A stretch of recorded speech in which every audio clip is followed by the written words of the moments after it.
Bears and Packers, you know how it ends. Let's talk about it right now. CHGO Bears Postgame.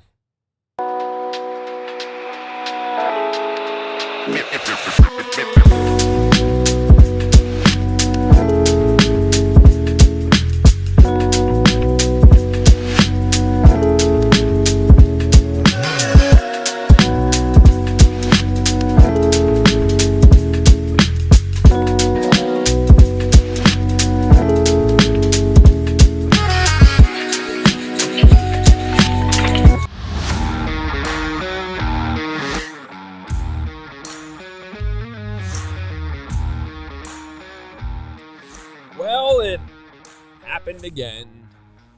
Bears are just not allowed to beat the Packers. Comes down to a field goal at the end. I don't even know what to say, guys, although I do have a lot to say. Adam Hoge, Mark Carman, and Corey Wootton here with you. Greg Braggs may or may not be alive. We'll check in at some point. Might be in the lake right now, I think, maybe. I think 7 people here died, and Kevin Kadick led them all down. That was very upsetting. Kevin Kadick is the most fired up I think I've ever seen him about a Bears game. I thought he was going to throw something at the TV. Yeah. It would have been warranted. Look, there's a ton to cover here. 2019, Bears had a chance to win. Everybody saw it. Cairo Santos gets the field goal blocked. Caleb was huge at the end. We'll get into all of it, and a lot of good, some bad. But first, let us start our post-game show. We thank everybody for being here with the Adam Hoge Instant Reaction.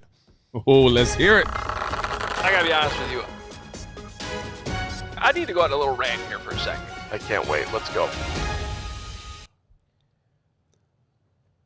How many times do we have to go through this where a head coach of the Chicago Bears settles for what is not a chip shot field goal at the end of the game? How many times? I mean, we're literally in here with Lance Briggs making jokes about how there's no way Matt Eberflus can Mark Trestman up this situation. He didn't quite do that, but he did Matt Nagy it. Whew. There's time on the clock, there's downs, there's still yards to be gained, and we're just, 46 yards. As if they didn't miss a 43-yard field goal in the most heartbreaking fashion in a playoff game. I mean, at some point, the history of this, all they talk about at House Hall is history. How about we pay attention to the real history and how much they screw these situations up over and over and over again, usually against the Packers. Is anybody pay attention? I mean, your quarterback that you basically were gifted, that you tried to screw up for weeks, you somehow fix all that went well today. You got him the right play caller. Things were working. He led you into field goal range, and the second you cross that line they put on TV that says, ooh, they're in field goal range, as if it's a guaranteed win. Why are you stopping there? Because I'm sitting over there, and Carm's like, oh, they're going to win. And I'm being Mr. Negative again, just like I did at the end of the Washington game. We know how this goes. I'm saying, you guys are like, want more yards. I say, yeah, I want more yards. I want them to get into the end zone. Because I had zero faith it was going to actually go the Bears' way. Why? Because there doesn't need to be a better reason than that. Because they're playing the Packers, and they always fuck these situations up. That's why. That's why. That's it. And what happened? By the tip of the finger. Oh, by the way, Carl Brooks. Of course it was fucking Carl Brooks. That's the guy who begged them to draft. They had to have Noah Sewell. No, they had to have Tyler Scott, who got on the field for 0 plays today. Got to have those guys. Can't draft Carl Brooks. Yeah. Of course he's the guy. That is our best ever Adam Hoge instant reaction to this I love point. it. So congratulations on that. Look, you're right. Look, it was 1st and 10 at the Packers 30 with 35 seconds to go. They had one timeout. You can spike the ball. Correct. Did they even ask the kicker which hash he wanted? I hope so. Someone please ask Matt Eberflus that, because Matt Nagy didn't. Why are they not moving it into the middle of the field? Maybe. Well, they did. They handed it to Roschon. He got 2 yards. They let the clock come down. And look, they didn't want to. It'll be the same thing that you would hear, I'm sure, when Flus is asked about it. But like, they didn't want to have a negative play. But Cairo has been so good. I can't argue with anything you're saying, though. He's been Cairo is 6 for 7 from 50 plus. Like, you felt like it was in range. If you blocked it, you win the game. They didn't. I think the thing is, Cairo's field goals have come out low. Anytime he's over like 42, it's been super low. So that was kind of my worry about the situation. The one he made was low as hell. It barely got off the ground. You got to know that Matt Pryor does not fire off the ball there. They get the penetration through the A-gap. He's holding on for dear life. And so the thing that's closer. It's so frustrating about this because that's 11 straight Green Bay has had over the Bears. And this is a game where you outgame them. You controlled the time of possession. Your quarterback played extremely well, right? You won the turnover battle. Everything is pointing to you should have a win. But what, like Lance says, the Bears going to bear. And that's exactly what they did today. And it's unfortunate because Thomas Brown, hats off to him. He did a great job of calling this game, mixing and matching the run and pass. And then Caleb took the next step. When the game was on the line, he led him down the drive for what you thought was a game-winning field goal. So it's unfortunate. The Bears are going to bear, and they did bear. But let's talk about how they non-beared. It was 1st and 10 at their own 30 with 3 minutes to go after the Packers took the lead. Now, let's not forget, by the way, the defense was put in a position to win the football game up 19-14. They let Green Bay go down, score a touchdown. Packers should have had a field goal on the other side. The defense late did not come through. But 1st and 10 on the 30. 2 pass plays after Thomas Brown had a great day. To start off there, you could have run the ball. They didn't. You get 2 sacks. It's looking horrible. It's 3rd and 20 at the 2-minute warning.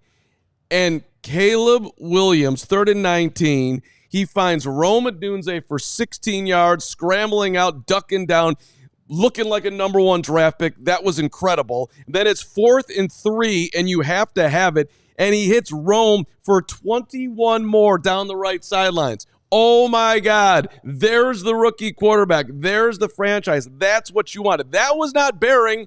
That was actually Packering. That was Patrioting. That was 49ering. It happened. We had it. And by the way, he's a rookie QB. And I know and everybody's wants to scream and have a terrible feeling about all this. And it's true. It sucks. It's painful. It's brutal. For this year, it's atrocious because you lost 3 in a row to teams you should have beaten, and now you're 4 and 6, and it looks like death from here. But if you look out, Thomas Brown, oh my God, what if we had made him the OC to start the season? Where would they be right now? A lot better than where they're at, and the quarterback looked great. So it sucks the ending, but there was a lot of good today, and that is the reality of what actually happened in those 60 minutes. Yeah, but the problem is, Carm, they can't beat the Packers. The head coach is still going to get fired, which means Thomas Brown's going to get fired, which means he's not even going to be the OC in the future. So, well, it's just like for once. But he's not. It's not contingent on Thomas Brown. It's contingent about a credible OC. Give me somebody who knows what they're doing, and the quarterback's going to look good. So yes, that's fair. It could end up, most likely, will end up with Matt Eberflus going, and you're not just going to keep Thomas Brown around. But give me a credible OC, not the guy who was doing whatever he was doing here in the 9 games, and the quarterback started to look like the quarterback again. So, I mean, I guess if you're looking for silver lining, I want my quarterback to play better, but the team to lose so that the head coach still gets fired. That's what we were talking about before. You got the your game. wish. I think that's part of the Bears' loser mentality, thinking like that, to be honest with you. But, just can't even enjoy. I mean, it's unbelievable that it's just happened. 3rd and 19. There's no way. The quarterback does everything he's supposed to do, and they somehow screw it up. What are you so scared of? Like, throw it again. Yeah. Well, he's gotten you down there. He's having a good game. I agree with you. And if he had dropped back to throw and he gets sacked, knocks him out of field goal range, they'd kill him for that. That's not how you want to. That's not how you want to operate. I wouldn't have thrown the ball there. You want to run it. I mean, maybe look, you could just there were moments, the Bears going for it earlier in the game, 4th and 2, 4th and 3. I wouldn't have done it. Thomas Brown was being aggressive. You could have just aggressive the whole thing all the way down. You're look at it like we're learning, we're playing big in this moment. That's right. We're gonna take a shot down there. But again, you block it up. Field goal good. You run off. You're a winner, and you're feeling phenomenal. Yeah, it's a tough situation. I just think with the way Cairo Santos was kicking the football and just how low it was coming out, you thought you had to get a little bit closer to it. So I felt like they just in that situation, I feel like they played a little too conservative. I feel like they should have made more plays to get maybe in that 35 range, right? 30 range. I think that would have been a better situation. It's just so frustrating because in every phase of the game, they beat the Packers with the exception of that block kick. So it's a tough situation. But I think the one great thing about it is the silver lining that you talked about. Caleb Williams did look more confident and comfortable. He used his feet. He had that internal clock in there to get the ball out or scramble. So going forward, hopefully they continue with this game plan. But it's frustrating when you cannot beat the Packers. Literally, Aaron Rodgers, how terrible this season. He's probably watching like, yep, he's still discount double checking the Bears. And it's the Bears, the Packers own the Bears, and hopefully they can turn this around and maybe when next time they play and beat them. But it doesn't seem like that. It's frustrating to have your rival. It's almost not a rivalry at some point when you cannot beat in 11 times. How is that a rivalry? It's 11 in a row. 16. How is that a rivalry? It's not. 11 in a row, 16-17, 26-29. The beat goes on, and I hate to say this right now, but Adam Hoge has just known all year long.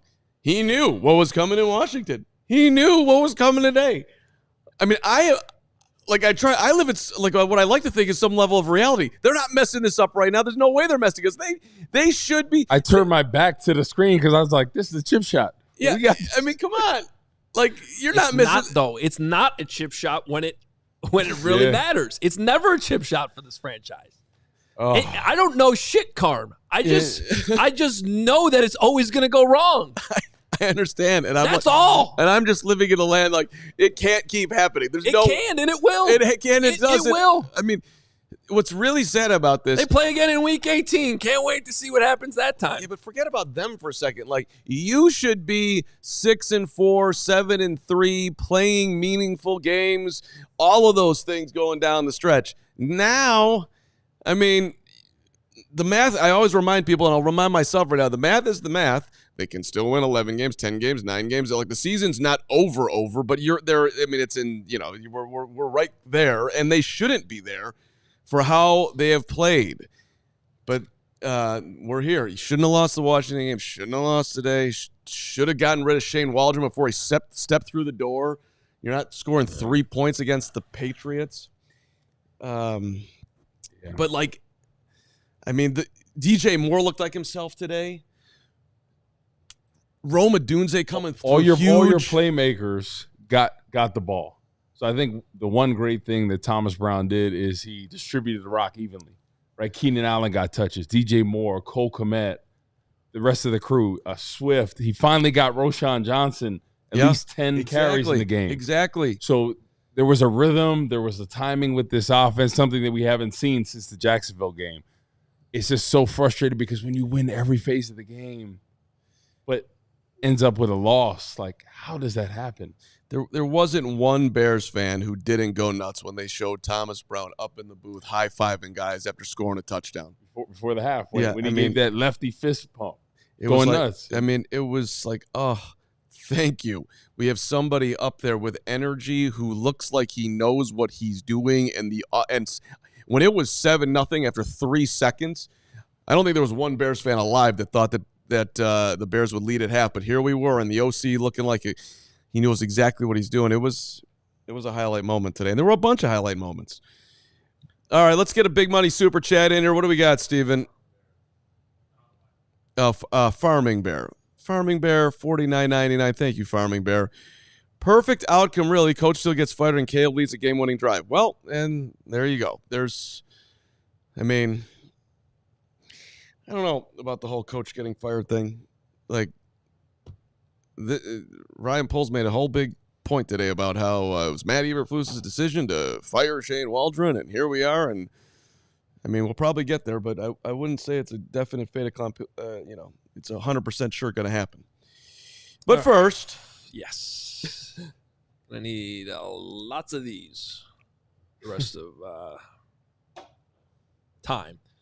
A lot has changed over the years. One thing that has not. What happens when the Bears play the Packers? And also the great taste of Miller Lite. We know that it's less filling, just like the scoreboard, when you play the Packers. But the best thing about the original light beer, look, Miller Lite sparked this debate in 1975, which was also the last time the Bears beat the Packers.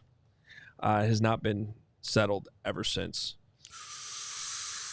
We know it tastes great, though. That's the most important thing, especially when it's ice cold like this is right now. Miller Lite just keeps it simple, unlike how the Bears handle these end-of-game situations when they need a game-winning field goal. Got to make it complicated. Undebatable quality. Great taste. Only 96 calories. Miller Lite is the official beer of the Chicago Bears. You do not have to choose what's best. Miller Lite is great taste and is less filling. Tastes like Miller time. To get Miller Lite delivered right to your door, visit MillerLite.com/CHGO football, or you can find it pretty much anywhere that sells beer. Celebrate responsibly. Miller Brewing Company, Milwaukee, Wisconsin. 96 calories per 12 ounces. Fewer calories and carbs than premium regular beer. Shout out to our friends at ComEd. You know, ComEd can help businesses save money by becoming more energy efficient. Oh, yeah?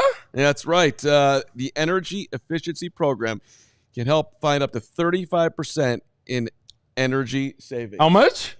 So much. And how do businesses do that, Carman? They should sign up for a free facility assessment at ComEd.com/biz.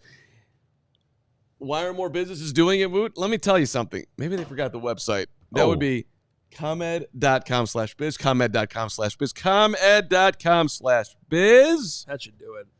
That should do it. Terms and conditions apply. Offers are subject to change. Actual savings will vary by customers' energy usage and rate. The ComEd Energy Efficiency Program is funded in compliance with state law. Shout out to our friends at ComEd. Should we take a look at the quarterback here, Hoge?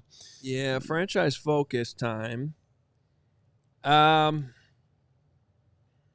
up the damn numbers and just Bears fans just feel a little bit better about this because it's been horrible. He had 24 completions the last 3 games. He had 23 today, as you see it. 23 of 31, 231 yards, sacked 3 times, 2 of them late. Rushed for 70 yards. Yeah. The feet, guys, I mean, there was a lot of good there. My biggest takeaway, and it's something we touched on, is the internal clock. Him being able to get the ball out quickly or tuck it and go. And he is sneaky fast. I don't think people give him enough credit for his feet. He really carried the Bears through some of those, second and long, third and long situations to be able to get first downs or close to first downs. So extended plays. Accuracy was a lot better. Him and the receivers seemed on the same page. I think this is the mark of Thomas Brown really taking over and righting the ship offensively. So that's the one silver lining, is your quarterback looked very comfortable, even when he was under duress. Him and the receivers, DJ Moore, we talked about his body language and not being on the same page. It seemed like he was all in some of those plays they had designed for him. So Thomas Brown did a great job of getting the best out of his rookie quarterback and finally getting him confident for the first time since that Jacksonville game, so over a month. So I thought he played well, Caleb, and he led them to what we thought was a game-winning drive. He did. I mean, he did. I still can't help but think about some of the missed opportunities, though, in this game. There was settling for a field goal in the third quarter to go up 13-7 instead of 17-7. Like, that felt like a big moment. They went for it on a 4th down on that drive. That's what I mean. Like, and Caleb wanted to go for it. You heard him on the broadcast, like, said, saying, let's go. And it got it. And then it looked like there was some type of, I don't know if it was second or third down, I forget, but Carm pointed out on the screen, it kind of looked like Caleb reacted like he might have screwed something up on the check that was made. That felt like a missed opportunity. Yeah. Remember when Tom Brady said that they missed an 88-yard touchdown? Ball was just a little bit too far out in front of him. And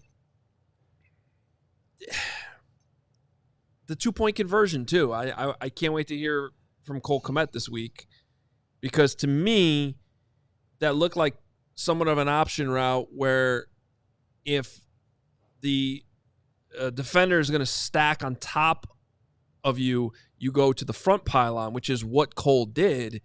If you get by him, you go to the back pylon. So he did get stacked, so Cole went to the front, and Caleb threw it to the back. So obviously a miscommunication there. And it's just like, I'm not saying any of that to like be like, oh, Caleb played great today. And no quarterback, no matter who they are, is going to have a perfect game. That's not the point. It's just like in games like this, you kind of do have to play perfect. Like when you know something's going to go wrong if it comes down to what it did, like you have to make sure you don't get to that point. So I thought like going up 17-7 in the third would have been huge. Getting up 2 possessions, and they weren't able to do that. And then the miss to Roma Dunze that could have been an 88-yard touchdown, like Tom Brady said, like that would have been another opportunity to go up 2 scores. And then I might have been the only one that thought this, but with the way that they are moving the ball, the way Thomas Brown was calling plays on 4th down, they were converting. I had confidence in them doing so. So at 4:27, when they're around midfield and it's 4th and 3, I think someone called out, anybody want to go for this? I was like, I do. I do, because I had zero faith at that time. And I'm not going to lie, part of it, getting back to how I opened the show, is just going back to how I know this is, like you have to be ultra aggressive in those situations. I did not have faith in the defense there to stop them from going all the way down the field. And sure enough, 60-yard bomb from insert Packers quarterback to insert Packers wide receiver. Yeah. That's what happens. Don't give them the ball. So 4th and 3, I wanted them to go for, and I admit that probably was not the right decision. I was probably in the minority of that, but it just felt like context of the rivalry, context of the game, sort of a gut decision, but also feeling what your players are doing. They are converting these. Be aggressive. Go for it. He didn't. Yeah, I think obviously that play to Watson, that was a big one. But the biggest play of that drive was not getting contained on Jordan Love, for him scrambling to what you thought was a touchdown. Then the next play, they review it. They're on the 1-yard line, the sneak. So I think that play was huge, almost bigger than the Watson play, just not keeping him in the pocket, because I think they could have held him to a field goal in that situation. I mean, look, the team was built at the end of the day around the defense with a young quarterback coming in here. You're up 19-14. Jalen Johnson is one of the best cornerbacks in the game. He's on Christian Watson. It's just I get it. Things happen. Getting yourself cut up in his feet was unfortunate. But that's just – that play can't happen. I mean, it's like it ain't Chris Conte, but it's in the general – vicinity. You just handed him the field. One time get off the field. Jordan Love played well. He ain't Aaron Rodgers. He ain't Brett Favre. Good quarterback. I don't take anything away from him, but like that was just way too easy. So, I mean, I get the Flus pointing out at the end of the game is very fair. It is fair. I'm not fighting it, but man, you were in position to win this game on a lot of levels, and it just didn't happen. It's hard with the way it ended, but I getting back to our franchise focus here. What I said before the game, we always start our pregame shows. By the way, check them out hour before every game for all the teams we cover here at CHGO. We always have pregame shows. We start our Bears ones every week with what matters most. And I did say what matters most is that Thomas Brown, Caleb Williams have success today. And you get that thing back on track. So as tough as this is, and as mad as I obviously am that they managed to throw away another Packers game, Caleb did his job. Thomas Brown did his job. Thomas Brown honestly checked a million boxes for me. Things I've been screaming about for weeks. Things that made sense. Condensed formations. Motions. They motioned more than they had all season. Easier completions. Getting the ball. Letting Caleb really, truly play point guard. Getting the ball into. Using DJ Moore the way they need to use DJ Moore. Just get him the freaking ball. Let him do his thing in space. He looked calm. Every time they showed Thomas Brown up in the box, he just looked calm. He looked like he had a plan. And the reason why I still got to some of the missed opportunities is because, look, at the end of the day, they only scored 19 points. Like they went off today. But Caleb did everything he possibly could. Presented with 3rd and 19 to somehow get a first down, to get in the field goal range. That was remarkable. That was awesome. That matters a lot, and hopefully that carries over. But it would have carried over a lot more if they somehow won that game. There was finally balance in this offense. You look at it: 34 rushing attempts, the 31 passes. Roschon, they finally got him at least 10 touches. You look at the playmakers: Rome, DJ, Cole, Keenan, all got multiple targets and catches. So he facilitated the rock. Waldron didn't seem to have that balance in the offense. So there's a lot of positives. Obviously, you got to win the game, but the quarterback, I think he improved this week, and that's the biggest thing you want to see from him. I mean, I think when if I'm Caleb, when my head hits the pillow and I'm sick to my stomach that we lost, but I'm also like, okay. He had, I mean, as confident as he always tries to handle himself, conduct himself. It's a tough week, man. He's got to get up and apologize to his teammates for how he's been playing. He obviously felt guilty that his role in getting a guy fired. Right. Carm's calling for Bajent to play. Easy. Boo! For the record, I never did that. But you know what I mean, though? So to deliver under all that adversity and that circumstance and respond to it, that matters, man. It just, like I said, all of that feels better with a win, especially over the Pack. You see how important coaching is. He looked like a different quarterback today, even despite, there was ups, there was downs. But what did we see? A good play caller get the best out of him in situations. And the past 3 weeks, we have not seen him, with the exception of the fourth quarter in the Commanders game. So, I mean, anybody, even the most confident person, when you get knocked back as hard as the Bears got knocked back the last 3 weeks, it's got to start denting on you and chipping at your energy. This should be, once you process it, a big energy boost back in the right direction from. By the way, we got locker room stuff coming out of Soldier Field that we're going to turn around for you ASAP here. I feel like I can already do Flus's press conference. Well, I want to hear from Cairo. I can't wait. His opening statement is going to be all about all the positives that they got going. Very proud of how the team responded, the energy. Well, I want to hear from Cairo Santos, which we have coming in here, courtesy of Nick, in a couple of minutes. I'm sure he'll blame himself here, but it'll be interesting to hear from the kicker. And Cairo's always been a stand-up guy. I mean, listen, guy's been nails, and here's his chance to give you a win, and it just doesn't happen. That's got to be sickening for him as a long time veteran. The Fox's viewpoint on the kick, like they had like the end zone view or the straight on view, so you couldn't see that it got blocked. And somehow you knew before I knew. Yep. Because I could just tell the way the ball was not traveling the way it normally does. I thought that the damn thing was in the way they did the camera thing, and then all of a sudden it just wasn't. The end zone angle from behind, it looked like after it got blocked, it hit the crossbar. Yeah, and it was so there were some mind tricks going on there. Yeah. I turned my back to it. I was like, we got this. You said it got blocked. I go, no. Oh, that was the opposite of how I felt. we do have a video out there of our reaction.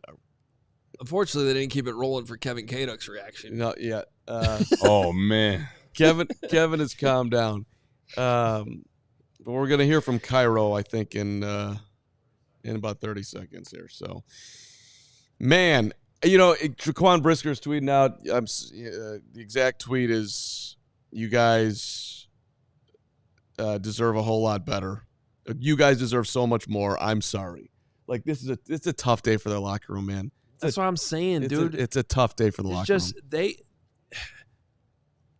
And to some of the point that we heard this week about, well, here, okay, we got Cairo. Let's go ahead and play Cairo. That's what matters most here. We can talk big picture here in a second. But here's Cairo Santos after missing he didn't miss it. He got a block, the game-winning kick at the end. I feel like I was kicking well. That was our line. You more than comfortable not trying to shorten that kick at all there in the last 30 seconds or so? No, I just hit the same ball I always hit. I felt like it was right on target, like the line that it took, and 94 just made a great play and put his hands right in the trajectory where the ball started. So, but like I said, I'll look myself in the mirror and just see, how can I continue to get better and hit the ball better. So, if they do make a play like that, I can still have enough elevation and clear it. But they just made a play. Cairo Brooks, I just talked to him and he said that Bisaccia called it something that they'd never done, actually, when he moved or where he moved. How do you even prepare for something like that without taking this all on yourself? If they made a change that made that play, credit to them. Bisaccia's a great coach, and we respect their unit, him as a coach, and I think they just made a play and got enough penetration right in the path of the ball. If it's a 42 or a 43 yarder, does it change how you approach the kick at all, or how you hit the ball rather than a 47 yarder? No, that was a comfortable range there, left hash and that left to right wind. Everything felt great, and it looked like the line that the ball was going was right down the middle. I hit it solid in my foot, so operation was good, snap hold, and they just made a good play, penetration. What was your reaction? Because sometimes there's an obvious breakdown, and you know what's going to happen. But this one, it sounded like you had no idea that was going to be blocked. What was just your reaction to getting that kick blocked? Yeah, you just kind of feel like, it's unfortunate that it happened because we worked so hard to get to that position, and we make a lot of kicks with this unit, with this protection. So I'm very thankful for them and the work that we prepared during the week. But it's football, and there's another team trying to beat us, and sometimes you just gotta get credit when they made a play. As much as this team needed to win in this game, after a tumultuous week, does it just make the pain even greater to have this happen at this time? Yeah, I think we played a good football game today. Offense, defense, making some kicks early, put ourselves in that position to win the game. And me, I wanted that moment so bad, and I still feel like I gave it a good chance. But unfortunately, it wasn't in the cards for us to make that kick, I guess. But Cairo Santos didn't change the way how he kicked it. We're going to go to our special teams coordinator, expert, legend, Adam Hoge in a moment. But first, I want to break all that down. But we're going to break down Empire first. Let's break it down. This is where you need to go for flooring. This is what matters most right now. Empire today, you get shop at home convenience, the right product for your needs, quick and professional installation, and a low price guarantee. Empire today is the best place to get new flooring, and because of that, they have copycats. Empire cannot be beaten on quality, service, speed, so competitors advertise low-quality products that Empire simply will not carry. Empire is not going to promise the lowest prices because anybody who's doing that is putting flooring in your home that they would not put in theirs. I want you to go check out their virtual floor designer. It's a great way to see how new floors will look in any space. It's easy. You just snap a picture and instantly see how new floors will look in your room. And another great thing about Empire is they service their own warranties. So if any issue does come up, you just call Empire. You don't have to track down some manufacturer's phone number. Schedule a free in-home estimate today. All listeners can receive a $350 off discount. $350 off when you use promo code CHGO. Restrictions apply. See EmpireToday.com/CHGO for details. And we're sponsored by the Chicago Sports Network, the new home of the Blackhawks, Bulls, and White Sox games. CHSN will broadcast more than 300 live games per year across the Blackhawks, Bulls, and White Sox, and will feature a full lineup of original Chicago-focused sports content. They're also Chicago-based, Chicago-built, Chicago to the core, and they're bringing it to every corner of Chicago across our 77 neighborhoods and beyond. It's CHSN. Chicago comes first. Visit chsn.com for more info on how to watch the Bulls, Hawks, and Sox games all season long. All right, special teams coach, you heard Cairo. He wanted on the left hash. He said he didn't change the way he kicked the ball. What do you take away from the Cairo Santos meeting with the media? Yeah, I mean, there's some interesting things in there. One, Cairo, like you read between the lines of what he's saying, and he feels really good about the kick he kicked. I don't think that he kicked a lower than usual ball. He said the snap and the hold were all good. He's obviously not going to throw anybody under the bus, but the reality is this play broke down at the line of scrimmage. And now I think that was Stacey Dales who asked a question in there and brought up the context that apparently Carl Brooks said in the Packers locker room that they ran a field goal block there that they had not run before. So credit to Rich Bisaccia, not having gone through their index of field goal blocks, obviously. My guess is because based on what they did was Brooks crossed the face of Matt Pryor and got into that A gap. So I'm guessing that, and you could see Matt Pryor. I know we looked at this right before we started the show. Excuse me. He looked slow off the ball and also perhaps a little confused that maybe Brooks was coming across. So maybe whatever new pressure that they hadn't done before was just that they came across into the opposite gap that maybe they thought was happening there, because Matt Pryor was late to react to it. You could see him kind of bear hugging with his right arm around, trying to hold Brooks back. And, that's where he managed to get his hand up and make the block. So that's what happened. I was on the field goal team all of my years when I played, you have to get off the ball quick. Mm-hmm. You have to, right? You have to set the line of scrimmage, and they can't have any ability to get in the gap. And I think that's exactly what happened with Carl Brooks. So slow get off, didn't get down, didn't secure the gap, and that's why he was able to block it. So it's just frustrating to see because they did everything good to get to that point. With most teams, they'll win in that situation, and the Bears, unfortunately, weren't able to do it. So we're going to bring in our guys, Lance Briggs, Alex Brown. Come on down as I will step out here for our players-only segment. And I don't know what I'm going to do for the next 20 minutes, guys, but I think I'll be back. Hopefully you'll be tuning in. Right? Well, I'll definitely be tuning in. I always tune in. I never go anywhere. But let's bring in. So, and I'm seeing some comments in there too, like trying to put blame on Scott Daly, the long snapper. For them to come in, you need to stand up. Is how that works. I understand. Do you see both of them? Are they here? Are they ready? I don't. I see one. But come on in, Lance. He's ready to hit the A gap. Come on.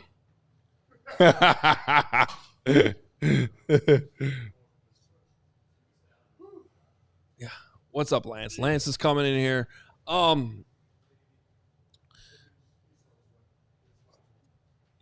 Again, I'd have to look at it closer to be putting blame on the long snapper. I mean, you do have to block after you snap the ball, but from what we're hearing that they put in something new, well, then maybe what they had been doing was to be looking to the Daly could have been looking the block to his right instead of left, just based off of what they knew was coming on film. That's what's important. He just got to get off the ball. Yeah. That would have never happened if he got off the ball and secured their gap. So the slow get off. Maybe he's nervous about going off sides potentially, but you got to get off when the ball is snapped, and I think that's why it got blocked. Yeah. All right, well, let's officially start our players-only segment here as Alex Brown and Lance Briggs sit down. Alex, you sound like you have some things to say. Hell yeah, I got some things to say. Tell him. I'm pissed off right now, man. God dang, we let one get away, boy. Oh, we played good enough to win that game. Yeah. We played good enough to win. We didn't. Caleb being in the position that he was in at the end of the game, the defense couldn't hold up and keep him out of the end zone. So at the end of the game, you're thinking like, damn, I hope they just score. And because I want to see him in these situations, right? I want to see him in the situation where so they scored a touchdown, and everybody's like sad, like, okay, they scored a touchdown, like, oh my. But hold on, if we stop the 2-point conversion, no, we got to get us a field goal to win. All right, let's do it. And then put Caleb in that situation where he has to get us in field goal position. I think he did that. Yeah, he did. And somebody on the offensive line decided not to do their damn job, and we lose the game. Is that how you see it? That's how I feel. Okay, all right. Come on, you tell me how you feel, because I'm listen, ready. I can't. I guess it's all how you look at it. I'm gonna turn my hat this way. This is how I feel right now. You look at it as they played good enough to win. I look at it as they played good enough to lose. You are unbelievable. Not shocking, but you are unbelievable. But that's Bears are going to bear. No. And they're going to find a way. They're going to find a way. They're going to find a way. Listen, I'm not really upset that. I'm not extremely upset that they didn't go for run the ball more to get him closer. Would I have done that? Absolutely would have run the ball again. I would have run the ball again. I would have brought it in a tight set and run the ball. All right, and tried to get an inch closer, and then called timeout and then kicked the ball. They were well within his range, which he said, and he wanted it to be on the left. So, it is what it is. There were a few situations in the game that to me dictated the end of this game. The offense didn't convert in that fourth quarter, and the defense gave up a long drive and allowed 6 points out of it. A bunch of long drives. What are you talking about? They gave up a bunch of long drives. They allowed 6 points out of it at the end of the in the critical situation. The defense failed today. They failed in critical situations.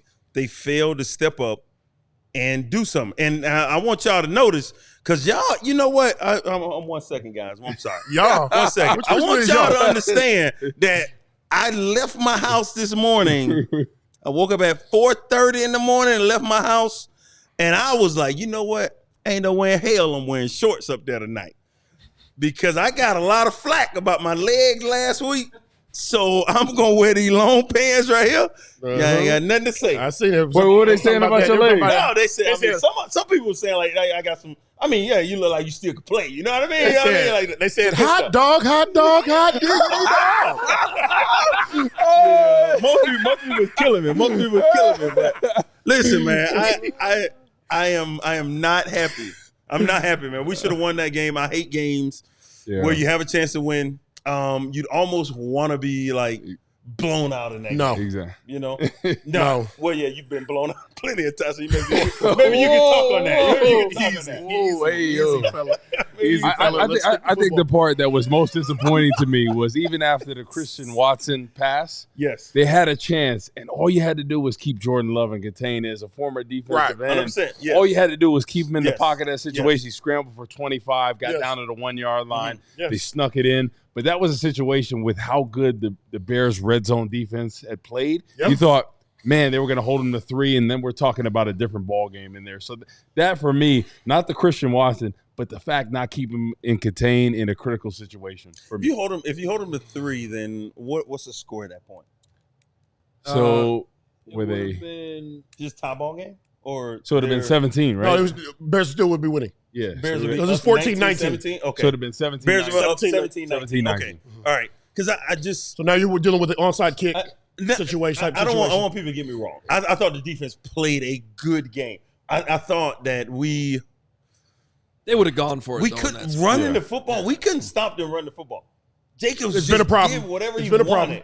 Like it was, and then him come out of the backfield. It was like he was catching passes out of the backfield. I think he had 4 or 5 catches out of the backfield that were turning into first down. What about my guy lining up off sides? Yes. Coward. An issue. Yeah. Coward lining up off sides? That's an issue. Come on, man. Yes. A big third down. Gave him the first down. A big third down. Literally everybody in the studio was yelling, watch the ball, like it was a high school game. Yes. And he jumped off sides. It's a feel. It's a feel that you have when they're gonna. Yeah, I don't know. This ain't quite right. Like they're just trying to get me to jump. I bet you. They're just trying to get me to jump. I bet you that was part of his evaluations. No, I don't get him because he jumps off sides too much. You don't want to draft him. He's not for easy. Jumps off from sides too much. Stop. No, but about the D line, like we didn't see consistent pressure from 4. Correct. We did not. Jordan Love was making a game. Sandwich back there. Mm-hmm. He had time in the pocket. We just didn't get that pressure. I was hoping to see a little bit more from the interior 100%. pressure from Gervon Dexter because I think that makes it tough for a guy like Jordan Love when he can't step up in the pocket. Well, when you look at it, so when you look at that, and now I'm not saying Dexter wasn't one-on-one. Yep. A few times because he was. but those are edge rushers. Yep. We got to get him off his spot. Exactly. You got to get him off. He drops back, 5-step drop. You got to get him off his spot. You can't allow him to just drop back 5 steps and then just step up and throw the football. That's too easy. And then there was a 3rd down and 18 conversion to Watson that we got no pressure. And I tweeted about it. It was like, whoa, if we can't be one-on-ones, he's gonna kill us. Yeah. Because you have no shot. He's good enough to beat you if you don't get pressure on him. Well, if you get pressure on him, he'll throw the ball to you. So you guys know this. What was our game plan always for Green Bay, even when Rodgers there? Jordan Love seems to have that Rodgers where he likes to go outside. The defense is left, his right side. You set the wall, the defense on that side, and that's something Rod Marinelli always preached. And that play for me just keeps in mind because that was such a critical play just to keep him in the pocket, regardless of how the pressure's been, just to keep him in the pocket and allow him, to stay in there. And I guarantee they probably would have had pressure or we would have thrown an errant pass. I agree. That defensive line stuff, you guys are on it, man. Listen, man, it's tough. It's tough to keep a guy, a mobile quarterback in the pocket. It's tough. It is not an easy thing to do. You want to do it. That is the game plan. I get it. But he gets paid too. And he gets paid a lot more than most of the defensive linemen, so he's pretty good. Now, let me ask you this. Let me ask both of you guys this. You guys both defensive linemen, okay? It's going to be something crazy. Watch this. Watch this. That Green Bay Packer defensive line was humming. I mean, they were firing off the balls like they knew the snap count, whatever, but they were firing off the ball. Now, let me ask you, it's just to the question. Now, if you have a defensive line that's getting vertical like that fast, every play. Screens. There it is. Screens, there it draws. is. You said it. You said it. Thank you. That's what I was. But we know that. So it's screen draw. So screen draws. Screen draw, keep them honest. Turnaround. Keep them honest. I was waiting to see that because I was watching them. Yeah. I'm like, listen, I would love to see a screen right now. What was I saying before the game? Yeah. Screens, draws all day. Yeah. Right? The way these guys, So let me ask you guys then, what did you guys, let's flip to the offense on that topic. Like, what did you think about how did Thomas Brown do today for you guys in terms of what he switched up to help Caleb? Awesome. Okay. Yeah. Awesome. Compared to what we had? Yeah. Well, then, what else are we comparing it to? Don't for say his first game. It's a bad thing what he was doing. No. Yes, it was awesome. You saw rhythm out there. You saw them. Yeah. You saw an offense that you were like, you had some confidence. Yeah. Yes. At that last drive. I had more confidence in the offense than the defense in the fourth quarter. 100%. Somehow I'm like, how is this how I feel right now? But that's how I felt. Well, I mean, that's how I felt. So I liked it, especially compared to. You loved it. You loved it. No. Say it. Say you love it. No, you about to tell me nothing, right? Make me say no. I really liked what he did, especially compared to what we were coming from.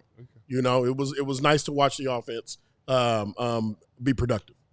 Some time in distributing the rock to the playmakers. We finally got Roschon with 10 touches in the game. I know AB loved that. Listen, man. I don't know what else y'all looking at.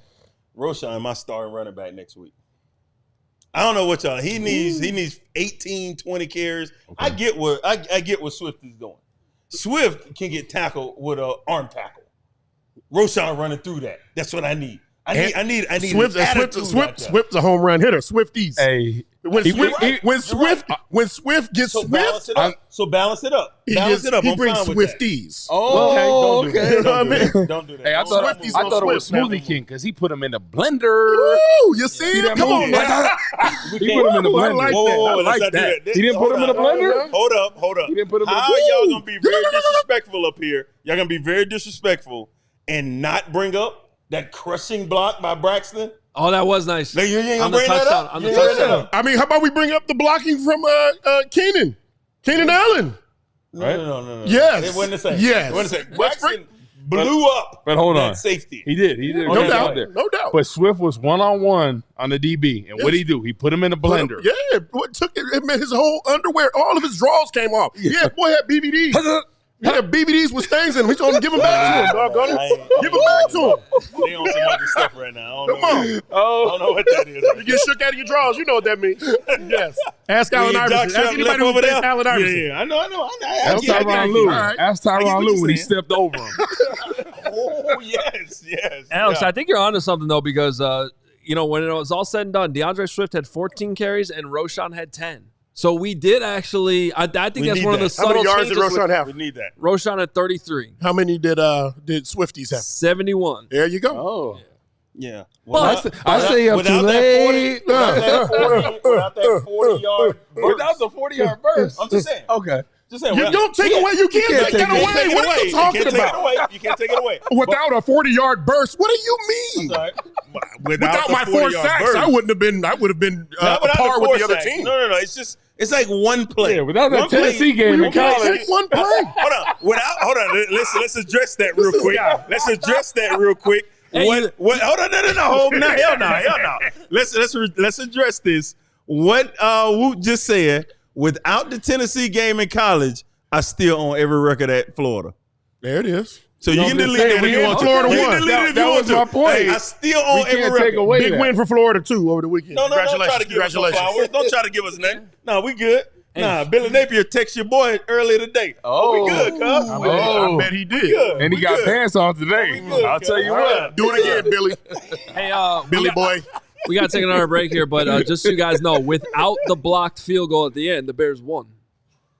100%. Since we're taking away 1 play. Yeah, without, damn right. Yeah, the well, not really, because we still were down. So if they don't block the field goal, I mean, like we still don't have that play. So yeah. But I think the Bears put themselves in position to win. They put themselves in position to win against a team that everybody up here thought they were going to get blew out. They put themselves in a position to win. I actually called them to win the game today. You were wrong. I was wrong. All right, but they played guess really what? good football. Guess and what? I'm Everybody really on the other panel, everybody else on the panel was excited right. about the new OC and how I saw the offense move up and down the field. I'm excited about Caleb. And who picked the Packers to win?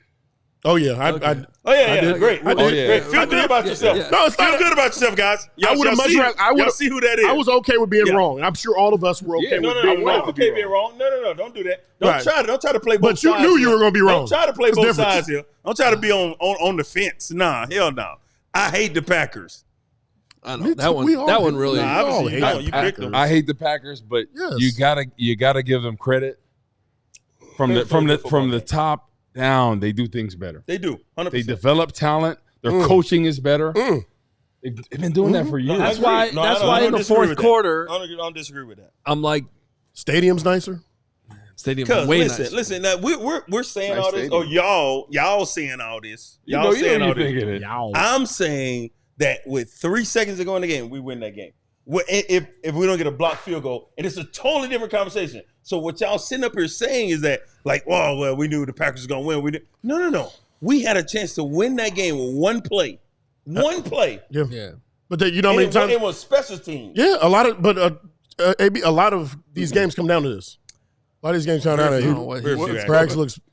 And why is he not? What? Yeah. What is he doing? Bragg just walked in Let him here. handle You okay? Started adjusting his pants. Bragg, Oh my Bragg's God. hot right now. He hot right now. yo.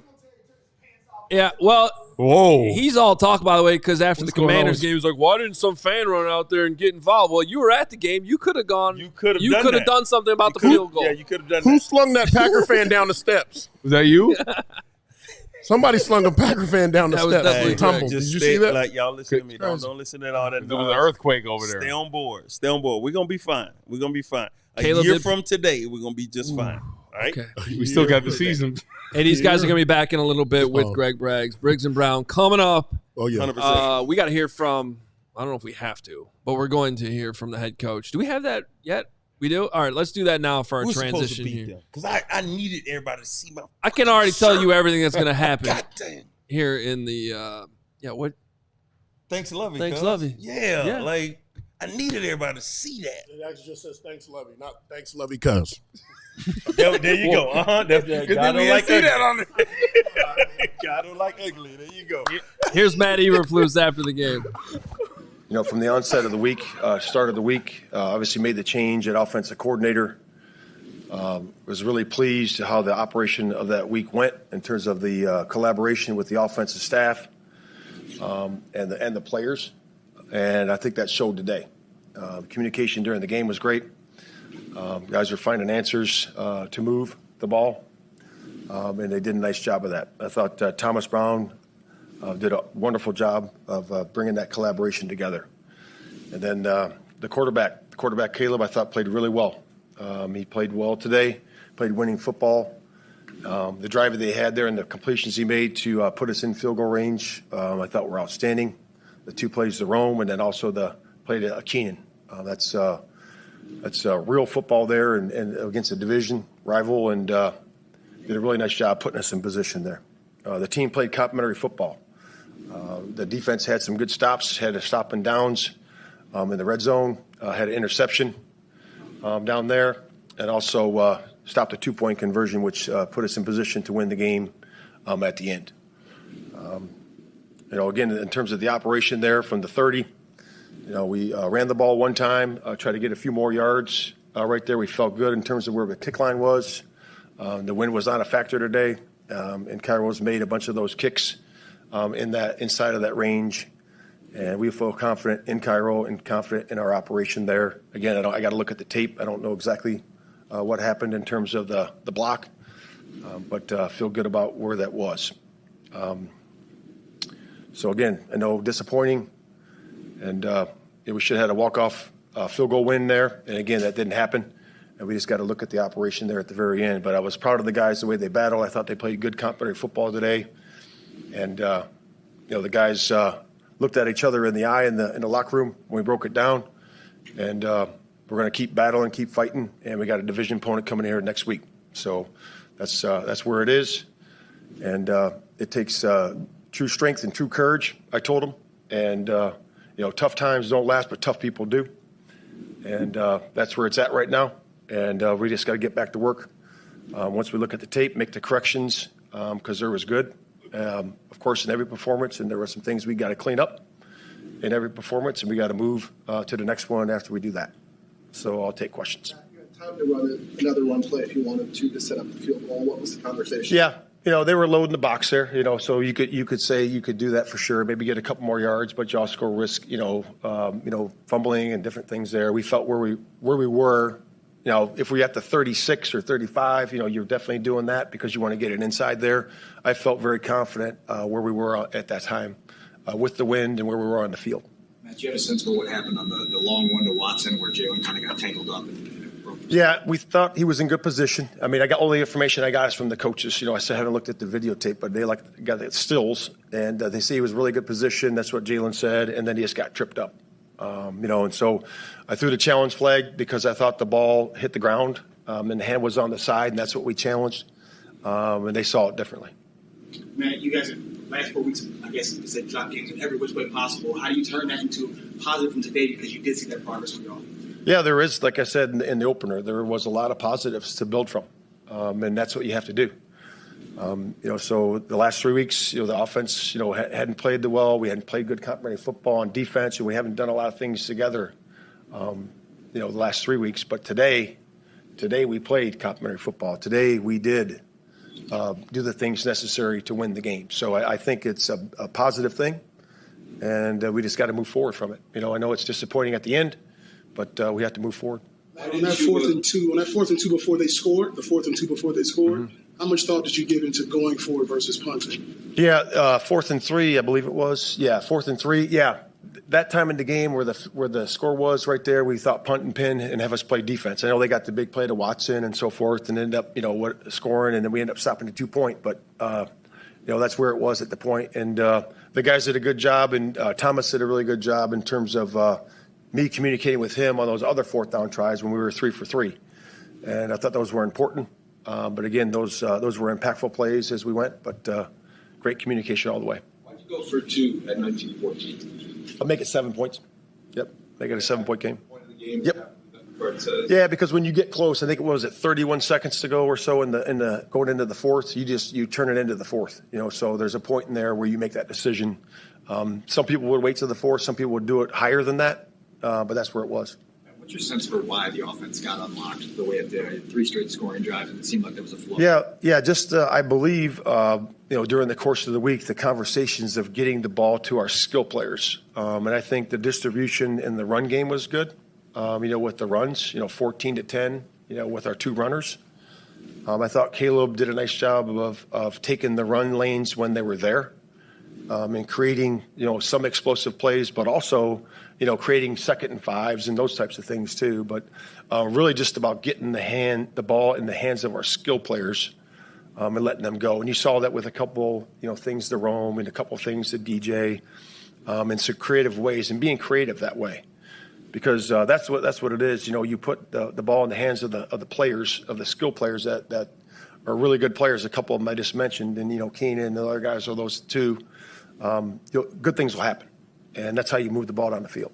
What were your impressions of the way Caleb handled the week, and what did you see early on that said, okay, he's starting to get this, and we have something going on here? Yeah, I mean, the operation during the week was really good, so the evidence was there pretty quick. In terms of pivoting and and moving to that direction, we could see that on Wednesday. The completion percentage was high. Same thing on Thursday, moving into Friday. Him getting the ball out of his hands was good. The rhythm and the progressions were great, and those are all evident during the course of the week. And then we saw it right away, starting the game. So, to me, that's great. That the proof is there, and the guys have a lot of juice about that. During the course of the week and during the game.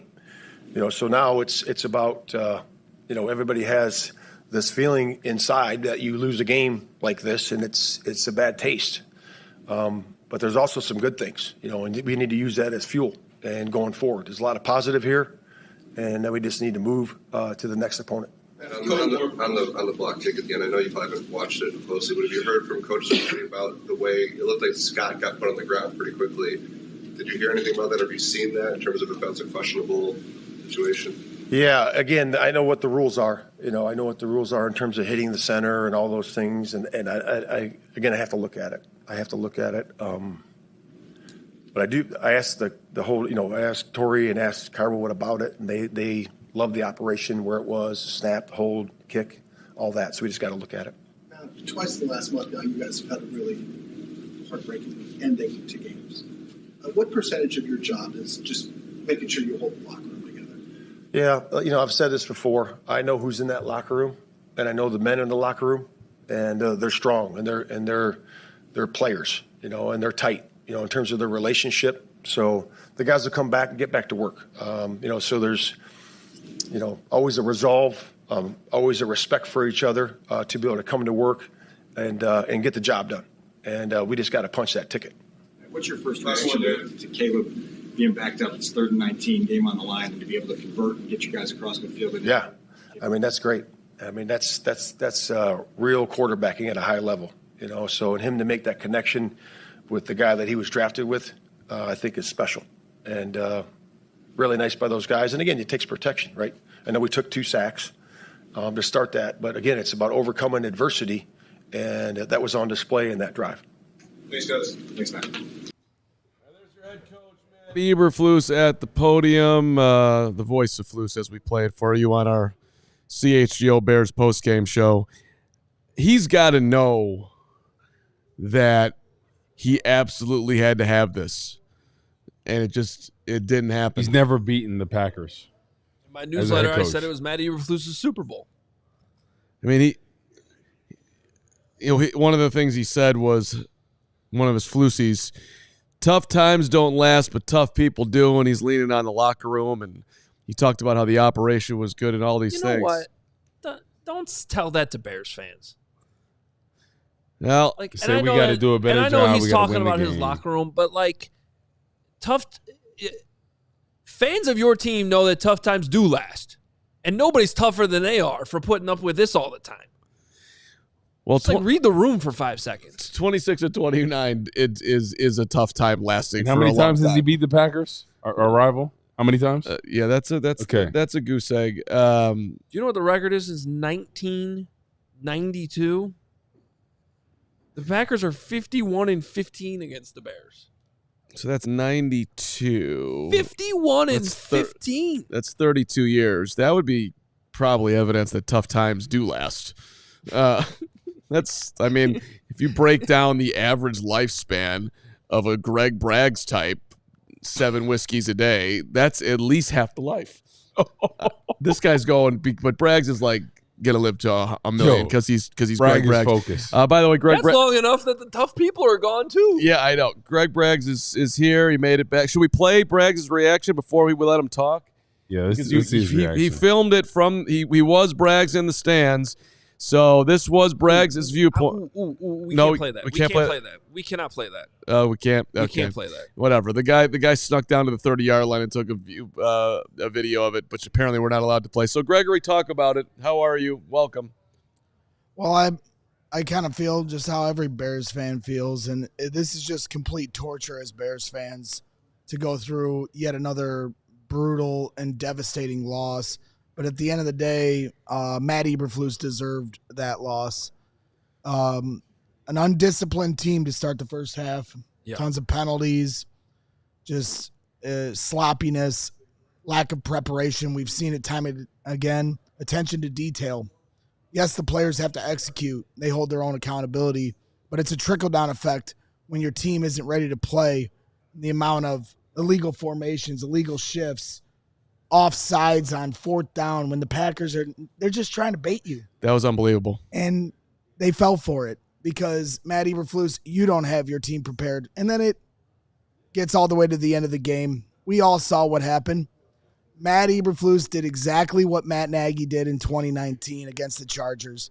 Afraid, coward play calling, situational moment, and you're more worried about what will go wrong. Good coaches know what's going to go right because they have their team prepared for that moment. They run to the line of scrimmage with 30 seconds left, and they run a play to get a few more yards. That's confidence. Playing scared means you're going to run that clock all the way down. Everybody's nervous as cats. The entire stadium, your coach, everybody across the board, your kicker, whoever failed on the offensive line in that moment.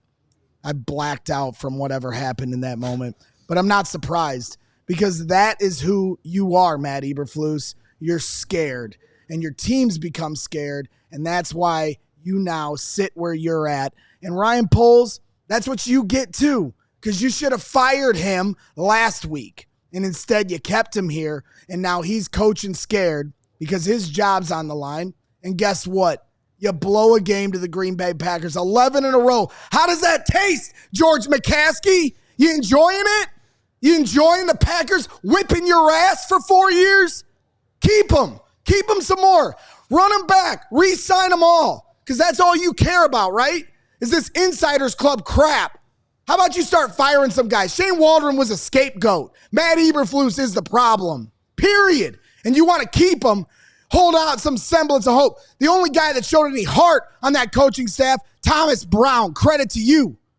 Got your quarterback ready to play some football today. Big onions throws from Caleb Williams in the fourth quarter. Matt Eberflus, you ain't got no onions. You're scared. You play scared. You coach scared. So your team's scared. And they failed. They failed you. They quit on you 3 weeks ago. You should have fired them, Ryan Poles. Kevin Warren, start cleaning house. Period.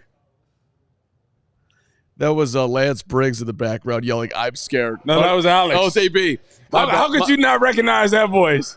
My bad. My bad, AB. That was AB in the background, and that was me and Hoge also scared. I think it's a sentiment of every Bears fan no right doubt. now. He speaks for them, and it's a tough thing because losing 11 straight to the Packers, your rival, and you just cannot figure things out. When you think you have the game, you don't have the game.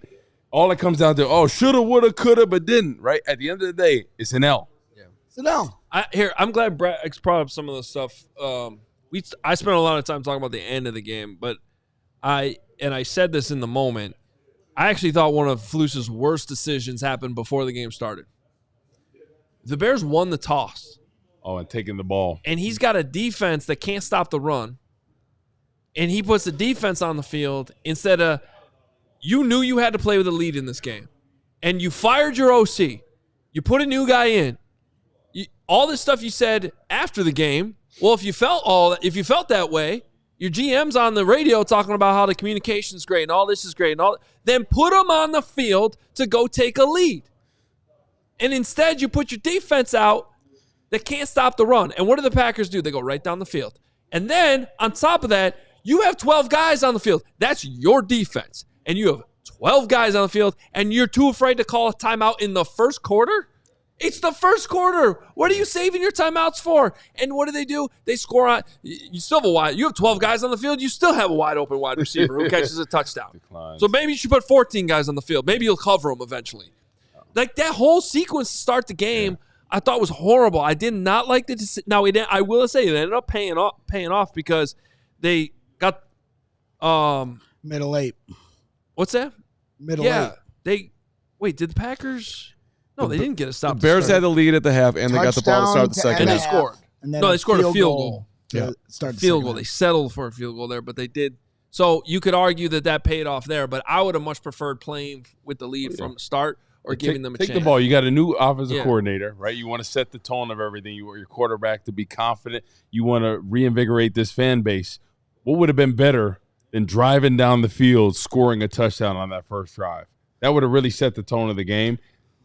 Respectfully, that's like 28th of the 30 problems on this team. I mean, I get where you guys are coming from to an extent. I always like to start the ball in the second half. I'm sorry, I can't get over to the end of that game. That's how football games go. And it's just reminiscent of the Washington game, the play before the final play. Matt Eberflus, those 15 yards didn't matter, right? At the end of this game. Those extra yards with 30 seconds to go, they don't matter. We're going to just run the clock down.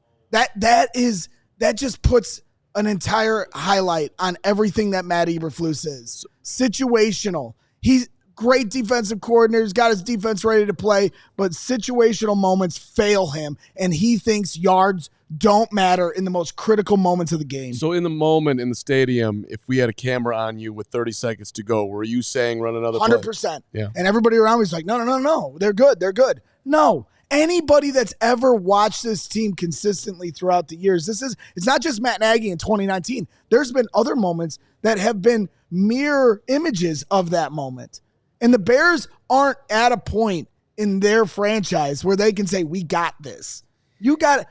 There should be nothing. Leave no doubt. You have 30 seconds left. A well-executed team runs to the line of scrimmage and runs a sneak or gives it to Roschon Johnson and gets as many yards. But they're worried about a fumbled snap. They're worried about a false start. They're worried about losing yards on a play because that's what losing teams do. That's why I wanted them to go for it on 4th and 3 with 4:27 But left. what did the offense show you any signs that you couldn't trust them in that moment to run one more play? No, they were playing with confidence. So, well, they did give up 2 sacks to start that drive. Yeah, but it did matter. They still ended up down there, which showed clutchness. You get down there, their spirit, the Packers defense is broken in that moment. You can run the ball there and get some yards, and instead you run it down. Now the nerves start. And any Bears fan that's been through this knew what was coming in that moment. I wasn't surprised at all when it happened. I would have loved the shot play. Like, you got the clock. You could take a shot. And which some people forget, Matt Nagy actually did that before the double doink. They tried to hit Anthony Miller, and Kyle Long is on record saying if you just held his block a little bit more, that's probably a touchdown, and the Bears are going to the next round of the playoffs. Now, so you keep your back in protection so that you have an easy – now, I know they're scared of a sack there, right? But if you call a shot play and it's not open, you dirt it into your running back's feet immediately. So there's a low risk. It's just one and done. That's it. It's either there or it's not. And then you dirt it. Yep. It's a big – go to the next play. Or why not an RPO option where Caleb can get outside the pocket with a chance to scramble or throw the ball out of bounds in that situation? Right, you see how well he was scrambling in that game. You put him on the edge one-on-one on sprint out, anything where he can just throw the ball away if his first read's not there. Like, there are ways to call a play. I know you're so scared, Carman, of the sack. And I know Matt Eberflus is so scared of taking a sack there. I get that. But that's why you have a new play caller. You can call plays that have answers to them. Right, but he took 2 sacks on the drive. But Carman, there's a timeout. There's 35 seconds left. They call timeout. You're on the sideline. You can coach your guy right there and say, hey, we're calling this play. And we're going to actually throw the ball here. We're going to try to get closer. We might even try to score a touchdown here. Because to Braggs' point, to my point off the start of the show, you're coaching scared. And this is why they keep losing these games. You have to take risk. But if you're good coaches, You can come up with a play call in which it has a built-in answer to eliminate the negative play. He's either wide open or you throw it away. We're not taking any chances. Well, here's where I would agree with you. You would be giving your developing quarterback an opportunity to have a really growthful, win the game type of play that he could, bank and have in his thing. That is very appealing. Just run the ball. Or do that. You might get 2 or 3 yards, so be it, but just run the ball. At least you tried. Right. At least you tried. Right. It's first down. You can run the ball, spike it, run the ball, call timeout, kick the field goal. Like, you could have done all that. Instead, it's run the ball, call timeout, kick it on second down. Boy, the Bears' record of kicking field goals on second down, always so good. Well, but none of what happened on second down in the past doesn't matter. It does matter. No, it doesn't. Not in this particular scenario. Your process call is correct. You could have gotten more yards. Period. End of story. So if you're just going to make this about Matty Eberflus, most likely they hand it off to Roschon Johnson. He gets 2 yards. It's the same exact kick that gets blocked the same exact same way. But that's not the point. The point is that what's the right thing to do there? How do you coach them up the best? What they did was not maximizing their chance to win. That I would 100% agree with. So, would it have changed the outcome? And nobody knows. So... But I agree with you guys. They should have kept going. If you're scared, go to church. Right? It was Sunday, so he could have went to church today. But to Paul S.'s point, what happens if he fumbles, or what happens if you send him, if you throw him, if you let him roll back, and he we throws can say it about any scenario, right? Exactly. Shoulda, woulda, coulda. Exactly. That's no different than what happens if you don't get the extra yards and the kick gets blocked, which is what happened. Right. Again. So winning coaches don't think about what will go wrong. Yeah. They think about what they're going to do right because they're prepared in the moment. When you saw Matt LaFleur go for it on 4th down in the red zone when they're down 6, most fans would be like, are you crazy? I'd rather you fail trying to be aggressive than fail being scared. That's the bottom line. Dan Campbell, Matt LaFleur, aggressive coaches, they believe in their team, and instead, to your point, in that moment, let me simplify this as much as possible. It's first down. You can either be thinking, I have 3 plays here to maximize my chances of winning, or I have 3 plays to throw it away with something bad going wrong. What do you want your mindset to be? Because in that moment, I'm going, I got 3 plays here. I can get closer. I can maybe even score a touchdown. And I'm not just talking out of my ass right now. I literally said that to my friend Mark Carman in the moment. I want to see the ball get all the way to the end zone. You did. I said that because you did 100%. Because my definition of what could go wrong is what happened. Well, you have to be more aggressive there because when you sit there, we've seen this play out over and over again. It always goes wrong for the Bears. It always does. There's only 2 silver linings to this game. One, obviously, Caleb Williams showing the maturity he did, the growth he did in that moment, playing patient, taking what the defense gives him, big onions throws to end the game. And number 2, silver lining, Matt Eberflus isn't let off the hook. Because if they win that game, they carry him off into the sunset. We changed the culture. It was all Shane Waldron's fault. No. It is you, Matt Eberflus, that's the problem. You are the common denominator, and now you do not get to skate that responsibility because your fingerprints are all over this game from the penalties to start, the lack of preparation, and then the cowardly decision-making in situational moments in the clutch. So this is coming out of the Packers locker room from Kalen Kaler from the Athletic, or not from ESPN, excuse me. Of course it is. Right. This is all part of the playbook too. Yeah. I don't even know what it is, but I know here's the tweet. Just talked to several players on the Packers field goal block unit, and all of them said they noticed that Cairo Santos kicked with a low trajectory when doing film study, and they expected the Bears to run another A play, which in their opinion would have made it more difficult to block.